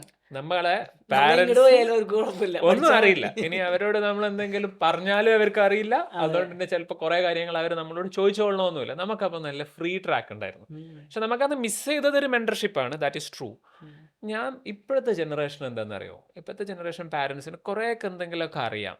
പക്ഷെ അവർ തെറ്റിദ്ധരിച്ച് വെച്ചിരിക്കുന്നത് എന്താണെന്ന് വെച്ചാൽ ഞങ്ങൾ ഒരുപാട് കഷ്ടപ്പെട്ടു, ഇനി എൻ്റെ മക്കൾ കഷ്ടപ്പെടരുതെന്ന് വിചാരിച്ചിട്ട് അവരെങ്ങനെ സേഫ് സോണിലാക്കാനുള്ള ഒരു ഭയപ്പാടിലാണ് കുറേ പാരൻസ്. ഉം. അപ്പോൾ ഓരെന്താണെന്ന് വെച്ചാൽ മക്കൾ റിസ്ക് എടുക്കണവർക്ക് ഇഷ്ടമല്ല, മക്കൾ പട്ടിണി കിടക്കുന്നവർക്ക് ഇഷ്ടമല്ല, മക്കൾ എന്തെങ്കിലും കഷ്ടപ്പാടിലാണ് എന്ന് പറയുന്നവർക്ക് പേടിയാണ്. അപ്പോൾ ഓരെന്താ വിചാരിക്കുന്നത്, ഞങ്ങൾ കുറച്ചങ്ങോട്ട് ഡെലിവർ ചെയ്ത് കൊടുത്താൽ, ഉം. ഉം. ക്യാഷ് ഉണ്ടാക്കി കൊടുത്താൽ, മക്കൾക്ക് വേണ്ടിയിട്ട് ഉണ്ടാക്കി വെക്കുക എന്നൊക്കെ പറയില്ലേ, അതെ. മക്കൾക്ക് വേണ്ടിയിട്ട് സ്ഥലം ഉണ്ടാക്കാനൊക്കെ വീടുണ്ടാക്കാനൊക്കെ സ്ഥലം വരെ വാങ്ങിച്ചു കൊടുക്കുന്ന പാരൻസ് ഉണ്ട്. ഭയങ്കര റോങ് പാരന്റിങ് ആണ്. അതെ, അതെ, കാരണം അതെ. നിങ്ങൾ എല്ലാം ഡെലിവർ ചെയ്ത് ചെയ്യുകയാണെങ്കിൽ കൊടുക്കാണ്. ആ കുട്ടി സ്വന്തമായിട്ട് ചെയ്യാൻ തുടങ്ങുന്ന സമയത്ത് ആ കുട്ടി ഇതിനൊക്കെ ചലഞ്ചസ് ഫേസ് ചെയ്യും. കാരണം നിങ്ങളൊരു ഒരാളെ നെർച്ചർ ചെയ്ത് കൊണ്ടുവരിക. അതെ. അപ്പൊ അവിടെ നിങ്ങൾക്ക് കുട്ടിക്ക് ചലഞ്ചസ് കൊടുക്കണം. ചലഞ്ചസ് കൊടുക്കുന്നില്ല, ചോയ്സസ് കൊടുക്കുന്നില്ല. എന്നാൽ എനിക്ക് പലപ്പോഴും തോന്നിയിട്ടുണ്ട്, ചില പാരൻസ് ഒക്കെ ഉണ്ടല്ലോ, ഇവിടെ ഏറ്റവും വലിയ ഇമോഷണൽ ബ്ലാക്ക് മെയിലിങ്ങിൻ്റെ ഒരു പോയിന്റാണ്, നിനക്ക് ഇവിടെ എന്താ കുറവ്, അതന്നെ. എല്ലാം തരണില്ലേ, ചോദിക്കുമ്പോൾ ഒക്കെ തരണില്ലേ. പക്ഷേ കുട്ടി actually what she or he deserves എന്നുള്ളതല്ല, ഞാൻ അല്ലെങ്കിൽ എൻ്റെ കുട്ടിക്ക് എന്താ വേണ്ടതെന്ന് ഞാൻ തീരുമാനിക്കുന്ന, അല്ലെങ്കിൽ എൻ്റെ പിയർ ആയിട്ടുള്ള ആളുകളിൽ അവരുടെ മക്കൾ അത് പഠിക്കുന്നു, ഇത് പഠിക്കുന്നു, അപ്പോൾ എൻ്റെ സ്റ്റാറ്റസ് കീപ്പപ്പ് ചെയ്യാൻ ആ കുട്ടിക്ക് അഭിരുചി ഉണ്ടോ ഒന്നും കൺസേൺ അല്ല എന്നുള്ളത്. ഇപ്പോൾ ഞാൻ ആലോചിക്കണം, ഞാൻ അങ്ങനെ ഒരു പരിഹാസമായിട്ട് പറയല്ലോ, ഞാൻ ആലോചിക്കണം, നമ്മുടെ നാട്ടിൽ കുറച്ച് മുമ്പ് ഉണ്ടായിരുന്ന ട്രെൻഡാണ്, മോളൊന്ന് കല്യാണം കഴിച്ചിട്ട് എനിക്ക് കണ്ണടച്ചാൽ മതി എന്ന് പറയുന്ന വല്യമ്മമാരുണ്ടായി. ഇപ്പോൾ നിങ്ങൾ നേരത്തെ പറഞ്ഞ പോലെ ഞാൻ ഒരാളുടെ ആയുസ്സിനെ പറ്റിയിട്ടുള്ള ഒരു ഇതൊന്നും പറയല്ല. പക്ഷെ ഞാൻ പറയാണ്, ഈ കുട്ടി പഠിച്ച് ആ കുട്ടി ഇനി റിയൽ ലൈഫിലോട്ട് ഇറങ്ങുന്ന സമയത്ത് ആ കുട്ടി സ്ട്രഗിൾ ചെയ്യരുതെന്നല്ലേ ചിന്തിക്കേണ്ടത്. അതന്നെ അതന്നെ ആ കുട്ടിക്ക് പറ്റണമല്ലേ ആ കുട്ടി ചെയ്യേണ്ടത് എന്നുള്ള സാധനം. ഞാൻ ആലോചിക്കാറുണ്ടേ, താല്പര്യമില്ലാണ്ട് ഒരു കുട്ടി ഡോക്ടറായി, കഷ്ടപ്പെടുത്ത് പ്രായി പഠിച്ച് ഡോക്ടറായി, ഇല്ല, ഡോക്ടർ ആവാൻ ആവേയില്ല കേട്ടോ ഇപ്പോഴത്തെ സാഹചര്യത്തിൽ. ഞാൻ ചോദിക്കണതല്ല, അങ്ങനെ ആയ ഒരു ഡോക്ടർക്ക് ശരിക്കും സേവനം ചെയ്യാൻ പറ്റുമോ? അതന്നെയാണ്. അങ്ങനെ ഒരു സംഗതി ഇല്ലേ, ഇതൊരു സർവീസ് സെക്ടറിലോട്ട് പോകേണ്ട കാര്യങ്ങളല്ലേ. ഇത് പറയുമ്പോഴില്ലേ, ഞാൻ പറയുന്ന ഇതൊക്കെ മാനേജ് ചെയ്ത് നല്ല രീതിയിൽ ചെയ്യുന്ന കുറേ പാരൻസ് ഉണ്ട് കേട്ടോ. ഞങ്ങളുടെ എക്സ്പീരിയൻസിൽ ഞാൻ പറയാം. ആഹാ. എന്താ വെച്ചാൽ അവർക്കറിയാം കുട്ടികൾ പറയുന്ന മുഴുവൻ ഫീൽഡും അവർക്ക് മനസ്സിലായിക്കൊള്ളണമെന്നില്ലാന്ന്. ഉം, ഉം. പക്ഷേ അവരെന്ത് ചെയ്യുന്നു വെച്ചാൽ ഏതെങ്കിലും രീതിയിൽ സെഷനുകളും ക്ലാസ്സുകളൊക്കെ കേട്ട് ആളുകളോടൊക്കെ ചോദിച്ച് മനസ്സിലാക്കിയിട്ട് ഇതിലൊരു മെൻറ്റർഷിപ്പ് കൊടുക്കാൻ തയ്യാറായി നിൽക്കുന്ന പാരൻസ് ഉണ്ട്. മുമ്പത്തേതുപോലെ എൻ്റെ കുട്ടീനെ എന്തായാലും എഞ്ചിനീയർ ആക്കണം, എന്തായാലും ഡോക്ടർ ആക്കണം, സി എ ആക്കണം എന്ന് പറയുന്നതിന് ചെറിയ മാറ്റം വന്നുകൊണ്ടിരിക്കുന്ന പാരൻസ് ഉണ്ട്. ഉണ്ട്. അവരാണ് ശരിക്കും പറയുകയാണെങ്കിൽ നമുക്കൊരു നെക്സ്റ്റ് ജനറേഷനിലേക്ക് വലിയൊരു ഹോപ്പായിട്ടുള്ള ഹോപ്പാണ്, ഹോപ്പ്. ആ സപ്പോർട്ട് ചെയ്യുന്നതെന്ന് വെച്ചാൽ കുട്ടികളെ ആ കുറേ സെഷനുകളുടെയും അല്ലെങ്കിൽ കുറേ വയലുകളുടെയും പ്രസംഗത്തിൻ്റെയും ഇമ്പാക്റ്റ് ആയിരിക്കാം കുട്ടികളെ മനസ്സിലാക്കിയിട്ട് കുട്ടികളെ ട്രസ്റ്റ് ചെയ്യുന്ന പാരൻസ് വളർന്നു വരുന്നുണ്ട്. അതല്ലാതെ നിങ്ങളിങ്ങനെ പണ്ടത്തെ പോലെ ഇങ്ങനെ അതെ. ഒരു CCTV ക്യാമറ പോലെ ബാക്കിൽ നിന്ന് ഇങ്ങനെ ഫോളോ ചെയ്ത് പിടിക്കാമെന്ന് വിചാരിക്കുന്നതെന്നൊക്കെ പാരൻസ് മാറിയിട്ടുണ്ട്. കാരണം അവർക്കും അറിയാം നിങ്ങൾ എവിടെ ഈ കുട്ടീനെ അടച്ചു കൂട്ടി ഇട്ടാലും അതെ. ഇവർക്ക് പുറത്ത് ചാടാനുള്ള പഴുതുകളുണ്ട്. ഓപ്പർച്യൂണിറ്റീസ് ഉണ്ട്. അപ്പം നിങ്ങൾ ചെയ്യേണ്ടത് കുട്ടികളെ വിശ്വസിക്കുക, കുട്ടികൾക്ക് റെസ്പോൺസിബിലിറ്റീസ് കൊടുക്കുക, അവർക്ക് എന്തെങ്കിലും രീതിയിൽ ഒരു മെൻറ്റർഷിപ്പ് കൊടുക്കാൻ മെന്റർഷിപ്പ് പറ്റും. കൊടുക്കാനുള്ള. ഇതിൽ പാരൻറ്റും മനസ്സിലാക്കേണ്ടതെന്ന് വെച്ചാൽ ഒരു ലീഡർ ശരിക്കും ഉണ്ടാവില്ല. എന്താണെന്ന് വെച്ചാൽ ആ ലീഡർക്ക് ചിലപ്പോൾ ഇപ്പോൾ ഒരു കമ്പനീൻ്റെ ലീഡറൊക്കെ ആണെങ്കിൽ കമ്പനീൻ്റെ എല്ലാ കാര്യങ്ങളും ആൾക്ക് അറിഞ്ഞോളണമെന്നുണ്ടാവില്ല. ഉം, ഉം. അവിടുത്തെ മാർക്കറ്റിംഗ് എങ്ങനെയാണ് നടത്തേണ്ടത് അറിയില്ല. പക്ഷേ അവിടുത്തെ ഡിജിറ്റൽ സ്പേസിൽ എങ്ങനെ ആയിരിക്കണം കമ്പനി പ്രസൻ്റ് ആവേണ്ടി എന്നുള്ളത് അറിയില്ല. പക്ഷെ ഒരു ലീഡർക്ക് എന്ത് ചെയ്യാൻ പറ്റുമെന്ന് വെച്ചാൽ, കമ്പനീൻ്റെ ലീഡർക്ക് എന്ത് ചെയ്യാൻ പറ്റുമെന്ന് വെച്ചാൽ ഇതൊക്കെ മനസ്സിലാക്കിയിട്ട് അതിനൊരു ഗൈഡൻസ് കൊടുക്കാൻ പറ്റും. ചിലപ്പം പാരൻറ്റും ശരിക്കും ചെയ്യേണ്ടത് എന്താണെന്ന് വെച്ചാൽ, ചിലപ്പോൾ കുട്ടികൾ പറയുന്ന ഓരോ പോയിന്റും ഓരോ ഫീൽഡും മനസ്സിലാക്കിയിട്ടില്ലെങ്കിലും അതിൽ ചില മെട്രിക്സ് ഉപയോഗിച്ചിട്ട് അത് സേഫ് ആയിരിക്കുമോ, അത് ലോങ് ടേം എന്തായിരിക്കും, ഇനി AI വന്നാൽ എന്തായാലും ആയിരിക്കും, ഇങ്ങനത്തെ കുറച്ച് മെട്രിക്സ് ഉപയോഗിച്ചിട്ട് മോളെ അത് ശരിയാണോ ഇത് ശരിയാണോ എന്നുള്ള കുറച്ച് ക്വസ്റ്റ്യനിലൂടെ നമ്മൾ കുട്ടീനെ ഈ മെന്റർഷിപ്പ് കൊടുക്കുന്നുണ്ട്. ടീച്ചേഴ്സ് ഒരു ക്ലാസ് മുറി, ടീച്ചർ, കുട്ടികൾ എന്നുള്ളതിൻ്റെ അപ്പുറത്തേക്ക് എനിക്ക് തോന്നുന്നു നമ്മുടെ വിദ്യാഭ്യാസ സംവിധാനം ശരിക്കും പറഞ്ഞാൽ ഇപ്പോൾ PT എന്നൊക്കെ പറഞ്ഞാൽ എന്തിനപ്പോൾ നമ്മുടെ നാട്ടിൽ PT ഈ രൂപത്തിൽ ഉപയോഗിക്കപ്പെടുന്നില്ലല്ലോ. യാ 6 മാസം കൂടുമ്പോൾ ഒരു PTA മീറ്റിംഗ് ഉണ്ടെന്ന് പറയുന്നു, പ്രോഗ്രസ് കാർഡ് വരുന്നു, കുട്ടിയെ ചീത്ത പറയുന്നു, അങ്ങനെ അല്ലെങ്കിൽ കുറച്ച് കുട്ടികൾ കുട്ടി പഠിക്കുന്നുണ്ട് എന്ന് പറഞ്ഞ് അപ്രീഷിയേറ്റ് ചെയ്ത് വിടുന്നതിൻ്റെ അപ്പുറത്തേക്ക് ഈ വളരുന്ന കുട്ടിയാണല്ലോ, വളരുന്ന ഒരു പൗരയാണല്ലോ, അവരെ നമുക്ക് നാവിഗേറ്റ് ചെയ്യാൻ അല്ലെങ്കിൽ മെൻറ്റർ ചെയ്യാനുള്ള പ്രാപ്തിയിലേക്ക് ഈ രക്ഷിതാക്കളെ മാറ്റാൻ നമുക്ക് കഴിയുന്നൊരു സംവിധാനം ഉണ്ടാവാന്നുള്ളത്. ഒരു കുട്ടീന്റെ എഡ്യൂക്കേഷനിൽ 3 സ്റ്റേക്ക് ഹോൾഡേഴ്സ് ആണ്. ഒന്ന് ആ കുട്ടി തന്നെ, രണ്ടാമത്തത് പാരന്റ്, മൂന്നാമത്തെ ടീച്ചർ. അപ്പൊ പ്രോപ്പർ എഡ്യൂക്കേഷൻ എന്ന് പറഞ്ഞാൽ ഇത് 3 ആളുകളുടെ ഇടയിൽ പ്രോപ്പർ അണ്ടർസ്റ്റാൻഡിങ് ഉണ്ടാവുക എന്നുള്ള. ഇപ്പോൾ ചെറിയൊരു പ്രശ്നം വരുന്നത് എന്താണെന്ന് ചോദിച്ചാൽ, ചില പാരൻസ് എന്ത് വരുമ്പോഴേക്കും ടീച്ചറോട് പോയിട്ട് ടീച്ചറെ ഒരു പ്രതിസ്ഥാനത്ത് നിർത്തുക.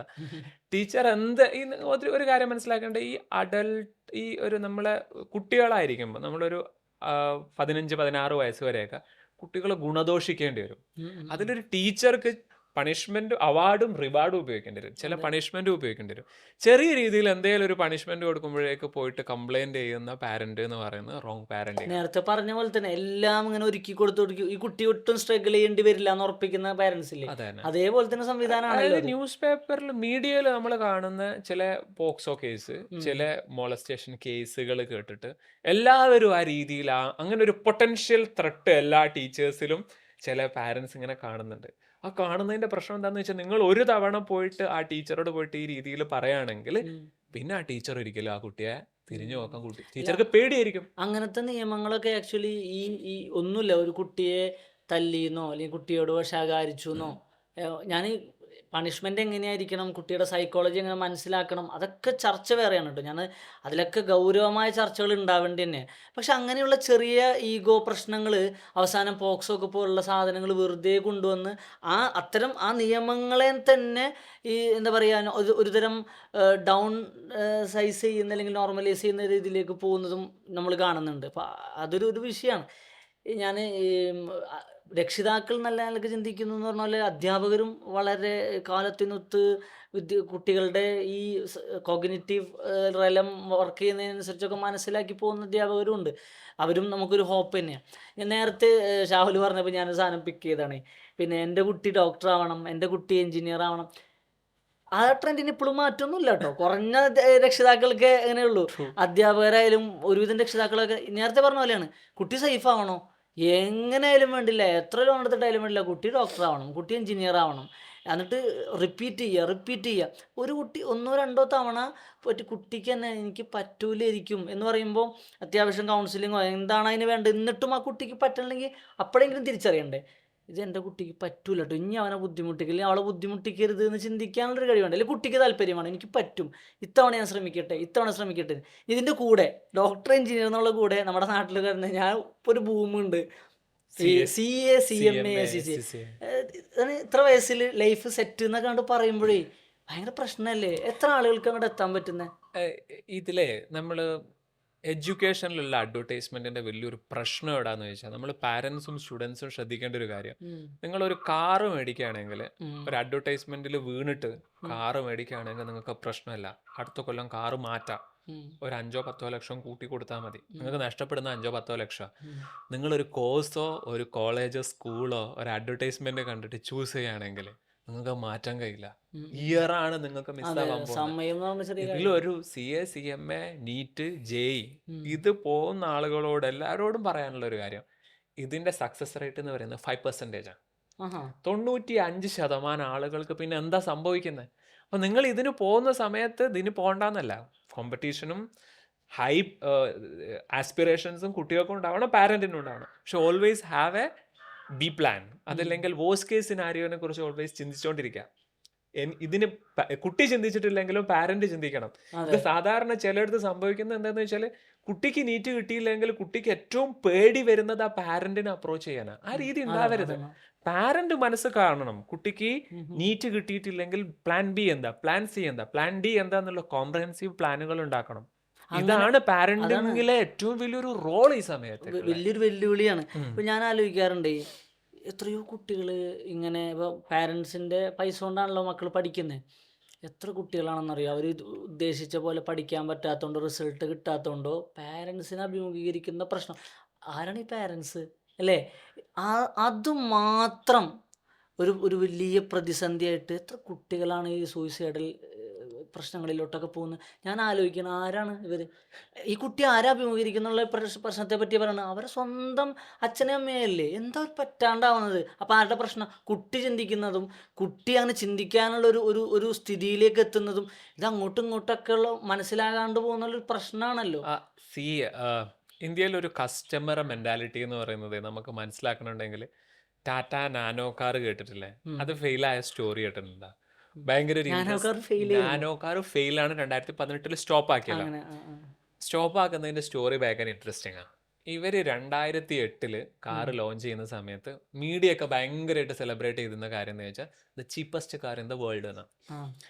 പക്ഷേ ഈ രത്തൻ ടാറ്റ മനസ്സിലാക്കാതെ പോയിട്ടുണ്ടായ ഒരു കാര്യം എന്താണെന്ന് വെച്ചാൽ ആളുകൾ ഇന്ത്യയിൽ കാറ് വാങ്ങുന്ന ഒരിക്കലും കാർ ഓടിക്കാനല്ല, സ്റ്റാറ്റസ് കൂട്ടാൻ വേണ്ടിയിട്ടാണ്. എനിക്ക് ഒരു പാവപ്പെട്ടവനല്ല, എനിക്ക് ഇപ്പം അത്യാവശ്യം ക്യാഷ് കാര്യങ്ങളൊക്കെ ഉണ്ട്. അപ്പോൾ ഈ ടാറ്റ പറഞ്ഞുകൊണ്ടിരുന്നത് നിങ്ങൾക്ക് സ്കൂട്ടർ മേടിക്കുന്ന പൈസ കൊണ്ട് കാർ കാർ മേടിക്കാം. വാങ്ങിക്കുക. നിങ്ങൾക്ക് നാനോ വാങ്ങിയ ഒരിക്കലും നിങ്ങൾക്ക് മൊബിലിറ്റി കിട്ടില്ല.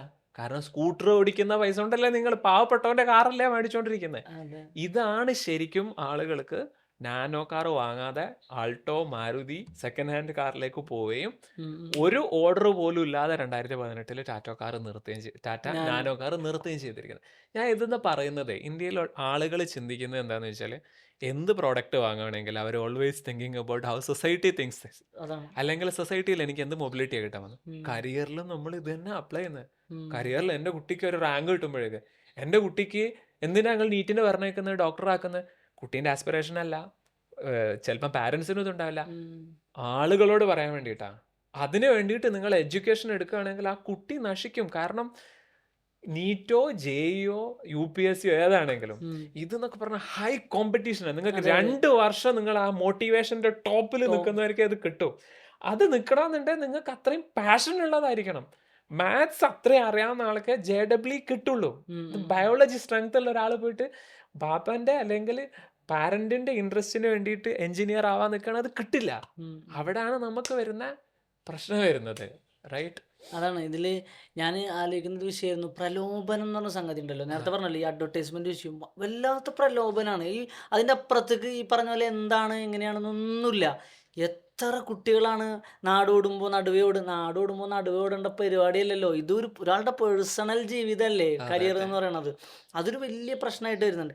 ഞാൻ നേരത്തെ ഷാവുൽ പറഞ്ഞൊരു കാര്യമാണല്ലോ, ഇപ്പോൾ അധ്യാപകർ കുറച്ചുകൂടി അക്കാഡമിക്സിലോട്ട് അല്ലെങ്കിൽ ഇൻ്റലക്ച്വലി അവർക്ക് വൈബ്രൻ്റ് ആവാൻ പറ്റുന്ന ഒരു സമയം അവർക്ക് കിട്ടുന്നത് ഇപ്പോൾ AI ഒക്കെ വന്നപ്പോൾ ക്ലറിക്കൽ ഡ്യൂട്ടീസ് നമുക്ക് ആ രൂപത്തിൽ ഡൈവേർട്ട് ചെയ്യാൻ പറ്റി എന്നുള്ളതാണ്. ഈ AI വിദ്യാഭ്യാസവുമായിട്ട് ഏറ്റവും വലിയ ചലഞ്ചിങ് ആയിട്ട് വരുന്ന സംഗതിയാണ്. ഞാൻ ഉദ്ദേശിക്കുന്നത് നെഗറ്റീവ് അല്ല, AI വലിയ സാധ്യത തന്നെയാണ്. പക്ഷെ ഇത് യൂസ് ചെയ്യുന്ന ഒരു അല്ലെങ്കിൽ അതിൻ്റെ ഒരു പ്രോംപ്റ്റ് നന്നായിട്ട് ജനറേറ്റ് ചെയ്യാൻ പറ്റുന്ന ഒരു പരിശീലനമൊക്കെ നമ്മളിപ്പോഴും അങ്ങനെ വേണം എന്ന് പറയാന്നല്ലാതെ എത്രത്തോളം അത് സാധ്യമാവുന്നുണ്ട് എന്നുള്ളതുണ്ടല്ലോ. ഒരു പാരൻറ്റിനെ സംബന്ധിച്ചിടത്തോളം, ഒരു അധ്യാപകനെ സംബന്ധിച്ചിടത്തോളം, ഒരു വിദ്യാർത്ഥിയെ സംബന്ധിച്ചിടത്തോളം AI ഇനി എങ്ങനെയൊക്കെ ഇപ്പം എന്നെ സംബന്ധിച്ചിടത്തോളം ഞാൻ ഈ എഡ്യൂക്കേഷൻ ഫീൽഡിലല്ലാത്തതുകൊണ്ടും നിങ്ങൾ അതിൽ തന്നെ ഉള്ള ഒരാളായതുകൊണ്ടും അതിൽ കൂടുതൽ സാധ്യതകൾ അന്വേഷിക്കുന്ന ഒരാളായതുകൊണ്ട് ഇതൊരു ചോദ്യം കൂടിയാണ് എൻ്റെ. ആക്ച്വലി എന്തായിരിക്കും ഇനി ഇത് എങ്ങോട്ടായി നമ്മളുടെ ഈ സംവിധാനത്തിൽ കൊണ്ടുപോകണത്? AI പാരന്റ് ഒരു കുട്ടി എന്നോട് ചോദിക്കുന്നുണ്ടേ, ഡോക്ടറാവാണ്, അപ്പോൾ AI വന്നാൽ അതിന് ഡോക്ടർ ഉണ്ടാവുമോ? ഇത് വലിയൊരു ചോദ്യമാണ്. നിങ്ങൾ ഇനി ഹോസ്പിറ്റലിലേക്ക് പോകുന്ന സമയത്ത് ചിലപ്പോൾ ഡോക്ടറെ നിങ്ങൾക്ക് ആവശ്യം ഉണ്ടാവില്ല. കാരണം നിങ്ങൾക്കൊരു ഒരു സ്കാനിങ് മെഷീൻ്റെ അകത്തൂടെ എങ്ങനെ അങ്ങ് പോയി കഴിഞ്ഞാൽ നിങ്ങൾക്കുള്ള രോഗം മുഴുവനും ആ മെഷീൻ ഒരു മനുഷ്യൻ പറയുന്നതിനേക്കാളും ആക്യുറേറ്റ് ആയിട്ട് പറഞ്ഞുതരാൻ പറ്റും. അതിൻ്റെ മരുന്ന് എന്താണെന്നുള്ളത് വേറൊരു മെഷീന് നല്ല രീതിയിൽ പറഞ്ഞുതരാൻ പറ്റും. നിങ്ങൾക്ക് അവിടെ ആവശ്യമുള്ള ഒരു സ്വിച്ച് ഇടാനും ഓഫ് ആക്കാനുള്ള ഒരു മനുഷ്യനായിരിക്കും. അപ്പോൾ ഡോക്ടേഴ്സിന് എന്താ പോസിബിലിറ്റീസ് എന്നുള്ളത് ചോദിക്കാറുണ്ട്. നമ്മൾ പറയുന്ന AI ഏത് ട്രാജക്ടറി സ്വീകരിക്കും എന്നുള്ളതിനെക്കുറിച്ച് പറയാൻ സമയമായിട്ടില്ല. പക്ഷേ ഞാൻ പറയുന്നത് നിങ്ങൾക്ക് ഒരു എഡ്യൂക്കേഷനിൽ 2 തരം സ്കില്ലുകൾ പഠിപ്പിക്കാം. ഒന്ന് സോഫ്റ്റ് സ്കില്ല്, രണ്ടാമത്തെ ഹാർഡ് സ്കില്ല്. ഹാർഡ് സ്കില്ല് എന്ന് പറയുന്നത് നിങ്ങൾക്കൊരു മെഷീൻ ഓപ്പറേറ്റ് ചെയ്യാനുള്ള സ്കില്ല്, അതല്ലെങ്കിൽ ഒരു കോഡ് ചെയ്യാനുള്ള സ്കില്ല്, ഉണ്ടാക്കിയെടുക്കാനുള്ള റിയൽ സ്കില്ല് എന്ന് പറയുന്നത്.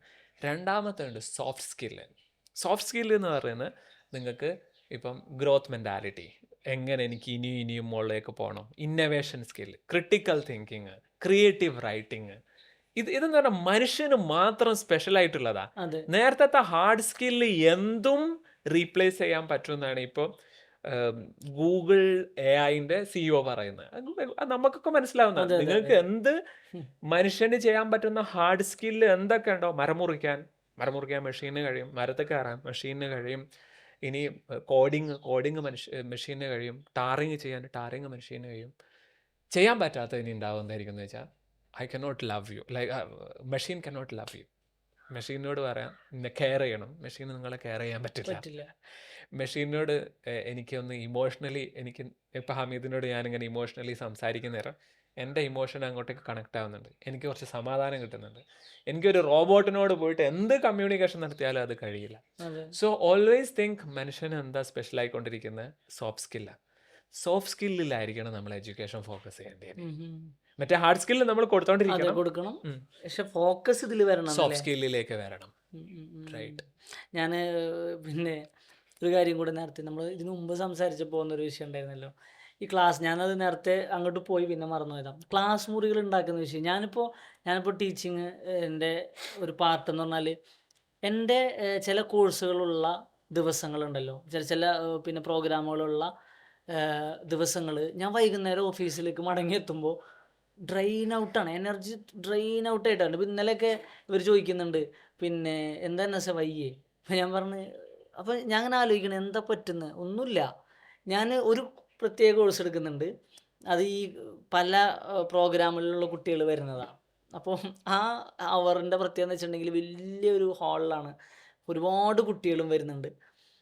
എന്നിട്ട് അവിടെ ആ ഹാളിൽ തലങ്ങും വിലങ്ങും ജനലുണ്ട്, നല്ല വെന്റിലേഷൻ നല്ല കാറ്റും വെളിച്ചം കാറ്റും വെളിച്ചം കിടക്കുന്നുണ്ട്, അതേപോലെ സൗണ്ട് പുറത്തേക്ക് പോകുന്നുണ്ട്. ബാക്കിലിരിക്കുന്ന കുട്ടിക്കും കേൾക്കണ്ടേ. ഇതും ഫസ്റ്റ് ഇയർ UG കുട്ടികളാണ്, അവർ കുറച്ച് കഴിയുമ്പോൾ റെസ്റ്റ്ലെസ് ആവാൻ തുടങ്ങും. ഞാൻ അങ്ങനെ ഒരു ചോദിക്കും, നിങ്ങളൊക്കെ സ്കൂളിൽ പോകാണ്ടാണോ കോളേജിൽ പോകുന്നതെന്ന് ചോദിക്കും. കാരണം നമുക്കിങ്ങനെ നമ്മൾ ഈ ഡൽഹിയിലൊക്കെ പഠിച്ച് അവിടുത്തെ UGയും PG ഒക്കെ കണ്ട് അത് എക്സ്പെക്ട് ചെയ്തിട്ടാണല്ലോ ഇവിടെ വരുന്നത്. ഇപ്പോൾ ഇവിടെ അങ്ങനെ ഇല്ല സിസ്റ്റം. യൂണിഫോം ഇട്ട അല്ലെങ്കിൽ കോളേജിൽ പോകുന്ന ഒരു സ്കൂൾ കുട്ടികൾ എന്നൊക്കെ പറയണ പോലത്തെ സംവിധാനം. അപ്പം അതിൻ്റെ കൂടെ ഈ ഇൻഫ്രാസ്ട്രക്ചറും ഇത്ര എന്താ പറയുക കാറ്റും വെളിച്ചവും കിടക്കുക എന്നുള്ളത് മാത്രമാണ്. ഈ ഇവിടെ എങ്ങനെയാണ് ഒരു ടീച്ചർ സംസാരിക്കുക എന്നുള്ളത് ഒരു കൺസേണേ ആവുന്നില്ല. ഇങ്ങനത്തെ വലിയ വലിയ കാര്യങ്ങളുണ്ടല്ലോ, ഇതെന്താ നമുക്ക് മനസ്സിലാവുക? NS ഒരു ക്യാമ്പസിനകത്തേക്ക് ചെല്ലുന്ന സമയത്തെ JNUവിന്റെ ഗേറ്റ് തുറന്ന് അങ്ങോട്ടേക്ക് കടക്കുന്നേരല്ലേ നിങ്ങൾക്ക് കൃത്യമായിട്ട് ഫീൽ ചെയ്യും ഗേറ്റിന്റെ അകവും പുറവും ഡിഫറെന്റ് ആണ്. ഡിഫറെൻ്റ് ആണ്. ഇതിന്റെ ആ കയറുന്ന നേരം വേറൊരു ലോകത്തേക്ക് നമ്മൾ പ്രവേശിക്കുന്നത്. അത് അവിടെ കുറെ ബിൽഡിംഗ് ഉണ്ടായതുകൊണ്ടോ ടീച്ചേഴ്സ് ഉണ്ടായതുകൊണ്ടോ മാത്രമല്ല, അവിടുത്തെ ആ സെറ്റിംഗ് തന്നെ അങ്ങനെ. ക്യാമ്പസ് നമ്മളൊരു സ്കൂളാണെങ്കിലും കോളേജ് ആണെങ്കിലും ആ സെറ്റ് ചെയ്യുന്ന നേരം പ്രത്യേകം നോക്കേണ്ട, ഒരു മരം കുഴിച്ചിടുന്നുണ്ടെങ്കിൽ അതിനൊരു മീനിങ് വേണം. മീനിങ് വേണം. ക്ലാസ് റൂം എന്ന് പറയുന്നത് നേരത്തെ പറഞ്ഞല്ലോ കാറ്റും വെളിച്ചവും എന്നുള്ളത്. ക്ലാസ് റൂമിൽ നിങ്ങൾ വീടും പിന്നെ ഓഫീസൊക്കെ ഉണ്ടാക്കുന്ന പോലെ കാറ്റും വെളിച്ചവും അല്ല അതിന് വേണ്ടി സൗണ്ട് പ്രൂഫാണ്. അവിടെ നിങ്ങൾ ഒരു ചർച്ച ചെയ്യുകയാണെങ്കിൽ ഒരു പോയിന്റ് പോലും പുറത്തേക്ക് പോകാതെ കുട്ടിക്ക് മാക്സിമം കോൺസെൻട്രേഷൻ വരുന്നത്, ഡിസ്ട്രാക്ഷൻസ് ഒന്നും വരാത്തൊരു സ്പേസ് ആണ് ക്ലാസ് റൂം വേണ്ടി. വെളിച്ചം വന്നോട്ടെ, സൗണ്ട് വെളിച്ചം നമുക്ക് ആർട്ടിഫിഷ്യലി കൊണ്ടുവരാം. അല്ലെങ്കിൽ അതനുസരിച്ച് ഞാൻ പറയുന്നത് നമ്മൾ ഇതിനോടൊപ്പം നമ്മൾ നേച്ചറിനോട് നമ്മൾ മെർജ് ആവുകയും വേണം. കാരണം എഡ്യൂക്കേഷൻ എന്ന് പറയുന്നത്, നമ്മൾ പഠിക്കാന്ന് പറയുന്നത് മനുഷ്യന്റെ ഏറ്റവും വലിയ പഠനം ഒന്ന് ഭൂമിയും ചുറ്റുപാടും എന്താണെന്നുള്ളത്, പിന്നെയാണ് ടെക്നോളജിയും ബാക്കിയൊക്കെ വരുന്നത്. ഇപ്പൊ ഭൂമിയും ചുറ്റുപാടും ആ രീതിയിൽ ആ നാട്ടിലേക്ക് പറ്റുന്ന ഇൻഫ്രാസ്ട്രക്ചർ ആണോ. അവിടെ ഒരിക്കലും നമ്മൾ ഗൾഫിലെ ഇൻഫ്രാസ്ട്രക്ചറോ കൊളോണിയൽ ഇൻഫ്രാസ്ട്രക്ചറോ കൊണ്ടുവരുന്നത് കേരളത്തിനോട് പറ്റുന്ന, കാരണം അതേ നമ്മുടെ ക്ലൈമറ്റിനോടും നമ്മുടെ വെതറിനോടും കൂടി മെർജ് ആവുള്ളൂ. അപ്പോൾ അതിലിരുന്ന് പഠിക്കുന്ന ഒരാൾ എന്ന് പറയുന്നത് it will be A different world all together. ഈ മഴ അധികം കിട്ടാത്ത നാട്ടിലൊരു ഇൻഫ്രാസ്ട്രക്ചർ, അതിൻ്റെ ഒരു ആർക്കിടെക്ചറൽ ഡിസൈൻ കൊണ്ടുവന്നിട്ട് കേരളത്തിൽ വെച്ചിട്ടുണ്ടെങ്കിൽ പിറ്റേ ദിവസം മുതൽ ചോർച്ചയുടെ പ്രശ്നം തുടങ്ങും. ഞാൻ ബിൽഡിങ്ങുകൾ കണ്ടിട്ടുണ്ടല്ലോ, എനിക്ക് തോന്നിയിട്ടുണ്ട്. അപ്പോൾ ഇത് ഈ ആളുകളുടെ ഒരു ചിന്താഗതിയാണ്, കുട്ടികൾക്ക് നല്ലോണം കാറ്റും വെളിച്ചം കിട്ടുന്നത് ശരിയാണ്, പക്ഷേ ക്ലാസ് റൂമിൻ്റെ അടുത്ത് പിന്നെ അധ്യാപകർ അനുഭവിക്കുന്ന ഒരു ബുദ്ധിമുട്ടുകൾ ചെറിയ കാര്യമല്ല. പിന്നെ കേരളത്തിൽ ഞാൻ ജസ്റ്റ് ഒരു ക്യൂരിയോസിറ്റിക്ക് വേണ്ടി പറയാണ്, കേരളത്തിൽ വിദ്യാഭ്യാസം, പ്രത്യേകിച്ച് സ്കൂൾ വിദ്യാഭ്യാസത്തിൽ കാതലായൊരു മാറ്റം എന്ന് പറഞ്ഞാൽ ഒരു സ്പെസിഫിക് ആയിട്ട് കേട്ടോ എന്നുവെച്ചാൽ എന്തായിരിക്കും പ്രയോറിറ്റി വൈസ് പിക്ക് ചെയ്യുക അങ്ങനെ അങ്ങനെ എന്തെങ്കിലും എപ്പോഴെങ്കിലും ആലോചിച്ച് നോക്കിയിട്ടുണ്ടോ? നമ്മൾ നെക്സ്റ്റ് ജനറേഷന് കൊടുക്കേണ്ട ഏറ്റവും വലിയ ലേണിംഗ് എന്ന് പറയുന്നത് അഡാപ്റ്റബിലിറ്റിയാണ്. അഡാപ്റ്റബിലിറ്റി എന്ന് പറഞ്ഞാൽ NSA ഇത് വരുന്നത് ജോഗ്രഫി എന്നാണ് ശരിക്കും ആ ടേം. നാളെ കേരളത്തിൽ ചൂടാണ് എന്ന് പറയുകയാണെങ്കിൽ നമ്മൾ നാളേക്ക് ചൂടിനെ പ്രിവെൻറ്റ് ചെയ്യാനുള്ള ഭക്ഷണങ്ങളും വസ്ത്രരീതികളും ആ രീതിയിലുള്ള മരങ്ങളും കാര്യങ്ങളും വെച്ച് പിടിപ്പിക്കാൻ തയ്യാറാവണം. നാളെ കേരളത്തിൽ -4 ഡിഗ്രി ആണെന്ന് പറഞ്ഞാൽ നമ്മൾ ആ രീതിയിലേക്ക് നമ്മൾ മാറാൻ റെഡി ആവണം. അതാണ് അഡാപ്റ്റബിലിറ്റി എന്ന് പറയുന്നത്. അതെ. ഫ്ലഡിന്റെ സിറ്റുവേഷനിൽ കേരളക്കാർക്ക് പ്രത്യേകിച്ച് മനസ്സിലാവും. മനസ്സിലായി. നമ്മളൊരു വിദ്യാർത്ഥിനോട് പറയേണ്ടത് നിങ്ങൾക്ക് ഉണ്ടാവേണ്ട ഏറ്റവും ബെസ്റ്റ് സ്കില്ല് പറയുന്ന അഡാപ്റ്റബിലിറ്റിയാണ്. നാളത്തെ ടെക്നോളജിയും എഡ്യൂക്കേഷനും പൊളിറ്റിക്സും സൊസൈറ്റിയും എങ്ങോട്ടാ പോകുന്നതെന്ന് പറയാൻ പറ്റില്ല. നിങ്ങൾ സൊസൈറ്റീൻ്റെ തന്നെ നോക്ക്, ട്രാജക്ടറി ഏത് രീതിയിലേക്കാണ് പോകുന്നത്. കേരളം ഇനി നാളെ ഇതാണെന്ന് പറയാൻ പറ്റില്ല. പൊളിറ്റിക്സ് നോക്ക്, ടെക്നോളജി നേരത്തെ പറഞ്ഞ AI നോക്ക്. പക്ഷെ നിങ്ങൾക്ക് അഡാപ്റ്റബിലിറ്റി ഉണ്ടെങ്കിൽ വരുന്ന എന്തിനോടും ഞാൻ അതെ. ചേഞ്ചിനെ ആക്സെപ്റ്റ് ചെയ്യാൻ റെഡിയാണ്, ഞാൻ അത് എടുത്തോളൂ എന്ന് പറയാനുള്ള മെന്റാലിറ്റി ഉണ്ടാക്കി കൊടുക്കുകയാണെങ്കിൽ നമുക്ക് അതിന്റെ അഡ്രസ് അപ്പുറമുള്ള ചെയ്യാൻ ഒരു ധൈര്യം ഉണ്ടാവുകയാണല്ലോ അല്ലേ? അതിന്റെ അപ്പുറമുള്ള എഡ്യൂക്കേഷൻ ഇല്ല. Yeah. ഓക്കെ. ഞാൻ ഈ എഡ്യൂക്കേഷനുമായി ബന്ധപ്പെട്ട് ഇങ്ങനെ ഒരുപാട് കാര്യങ്ങൾ സ്ഥിരം, പ്രത്യേകിച്ച് ഈ മൈഗ്രേഷനുമായി ബന്ധപ്പെട്ടൊക്കെ നമ്മളിങ്ങനെ ദിനേന എന്നാണ്. പിന്നെ ഇപ്പോൾ ഈ പുതിയ ഇലക്ഷൻ ഇയറാണ്, ഒരുപാട് കാര്യങ്ങൾ പല സ്ഥലങ്ങളിലും മാനിഫെസ്റ്റോ മറ്റുമായിട്ട് ഒക്കെ ചർച്ച ചെയ്യുമ്പോഴൊക്കെ വരുന്ന വിഷയമാണ്. കോൺക്രീറ്റ് ആയിട്ട് എഡ്യൂക്കേഷനിൽ നമ്മൾ കൂടുതൽ സമയം ഇൻവെസ്റ്റ് ചെയ്ത് ചിന്തിച്ച് അങ്ങനൊരു വളരെ റെവല്യൂഷണറി ആയിട്ടുള്ള മാറ്റങ്ങൾ കൊണ്ടുവരേണ്ട ഒരു സമയം കൂടിയാണല്ലോ. എനിക്ക് തോന്നുന്നു ഈ സംസാരം ആ തരത്തിൽ എൻ്റെ കുറേ കാര്യങ്ങളെ ഫീഡ് ചെയ്തിട്ടുണ്ടെന്ന് തോന്നുകയാണ്. ഇത്തിരി നേരം എന്നാ പറഞ്ഞെങ്കിലും കുറേ നേരം വളരെ ഫ്രൂട്ട്ഫുള്ളായിട്ട് സംസാരിക്കാൻ പറ്റി. Thank you. ഞാൻ എന്താ പറയുക, എനിക്ക് എന്നെ സംബന്ധിച്ചിടത്തോളം ചെറിയ എൻ്റെ കോളേജ് കാലത്തൊക്കെ ഉണ്ടായിരുന്ന ഞാൻ പറഞ്ഞില്ലേ ആ ഒരു സാധനത്തിനെ എനിക്ക് നന്നായിട്ട് ഫുൾഫിൽ ചെയ്യാൻ പറ്റി എന്നുള്ളതാണ്. Thank you. NSനോട് സംസാരിക്കുന്ന സമയത്ത് എനിക്ക് കുറേ ലിങ്കും ഹിൻസും കിട്ടുമ്പോഴേ നമുക്ക് ഇങ്ങനെ സംസാരിക്കാൻ കഴിയുള്ളൂ. അപ്പോൾ അത് പ്രൊവൈഡ് ചെയ്യാൻ നല്ല രീതിയിൽ നല്ല കുറേ കാര്യങ്ങളിലേക്ക് കണക്ട് ചെയ്യിക്കാനും അതെ അതെ അതെ. നിങ്ങളെ സംസാരം സാധിച്ചു. Thank you. സോ ഈ ഇത്തിരി നേരം എന്ന് പറയുന്ന ഒരു പരിപാടിയിൽ പാർട്ടാവാൻ പറ്റിയതിൽ ഇറ്റ്സ് എ പ്രൗഡ് മൊമെന്റ്. പക്ഷേ ഇത് ഞാനൊരു കാര്യം കൂടെ പറയാം. ആക്ച്വലി ഡോക്ടർ ഷാഹുലിൻ്റെ എക്സ്പെർട്ടൈസ് എന്ന് പറയണത്, അല്ലെങ്കിൽ ഏരിയ ഓഫ് റിസർച്ച് എന്ന് പറയണത് എഡ്യൂക്കേഷൻ അല്ല. എഡ്യൂക്കേഷൻ അദ്ദേഹത്തിൻ്റെ കുറേ വിഷൻ കൊണ്ടുവരുന്ന ഒരു വിഷനും മേഖലയാണ്. പാഷനും വരുന്നതാണ്. റിസർച്ച് എന്നത് കമ്മ്യൂണിറ്റി അതെ അതെ അതെ. പൊളിറ്റിക്സ് ഇതൊക്കെ. പക്ഷെ എനിക്ക് തോന്നുന്നു അതിനെക്കുറിച്ച് തന്നെ പ്രത്യേകിച്ച് ഈ കേരളത്തിലെ രാഷ്ട്രീയം, അതിൻ്റെ ഇന്ത്യയിലെ രാഷ്ട്രീയം, അതിലെ കമ്മ്യൂണിറ്റി, പിന്നെ പാർട്ട്ണർഷിപ്പ്, ഈ വിഷയങ്ങളിലൊക്കെ രസകരമായ അല്ലെങ്കിൽ ഇൻട്രസ്റ്റിംഗ് ആയ കുറേ സംഗതികൾ സംസാരിക്കാനുണ്ടെന്ന് എനിക്ക് ഉറപ്പാണ്. അതുകൊണ്ട് തന്നെ ഇത്തിരി നേരത്തിൽ ഭാഗമാവെന്ന് പറയുമ്പോൾ ഇത് ആദ്യമായിട്ട് ഭാഗമാവുകയാണ്. ഇനിയും ഒരുപാട് തവണ അല്ലേ നമുക്ക് വിളിക്കണം ഷാഹുലിനെ. Thank you. Thank you so much. Thank you thank so you. Much. Thank U.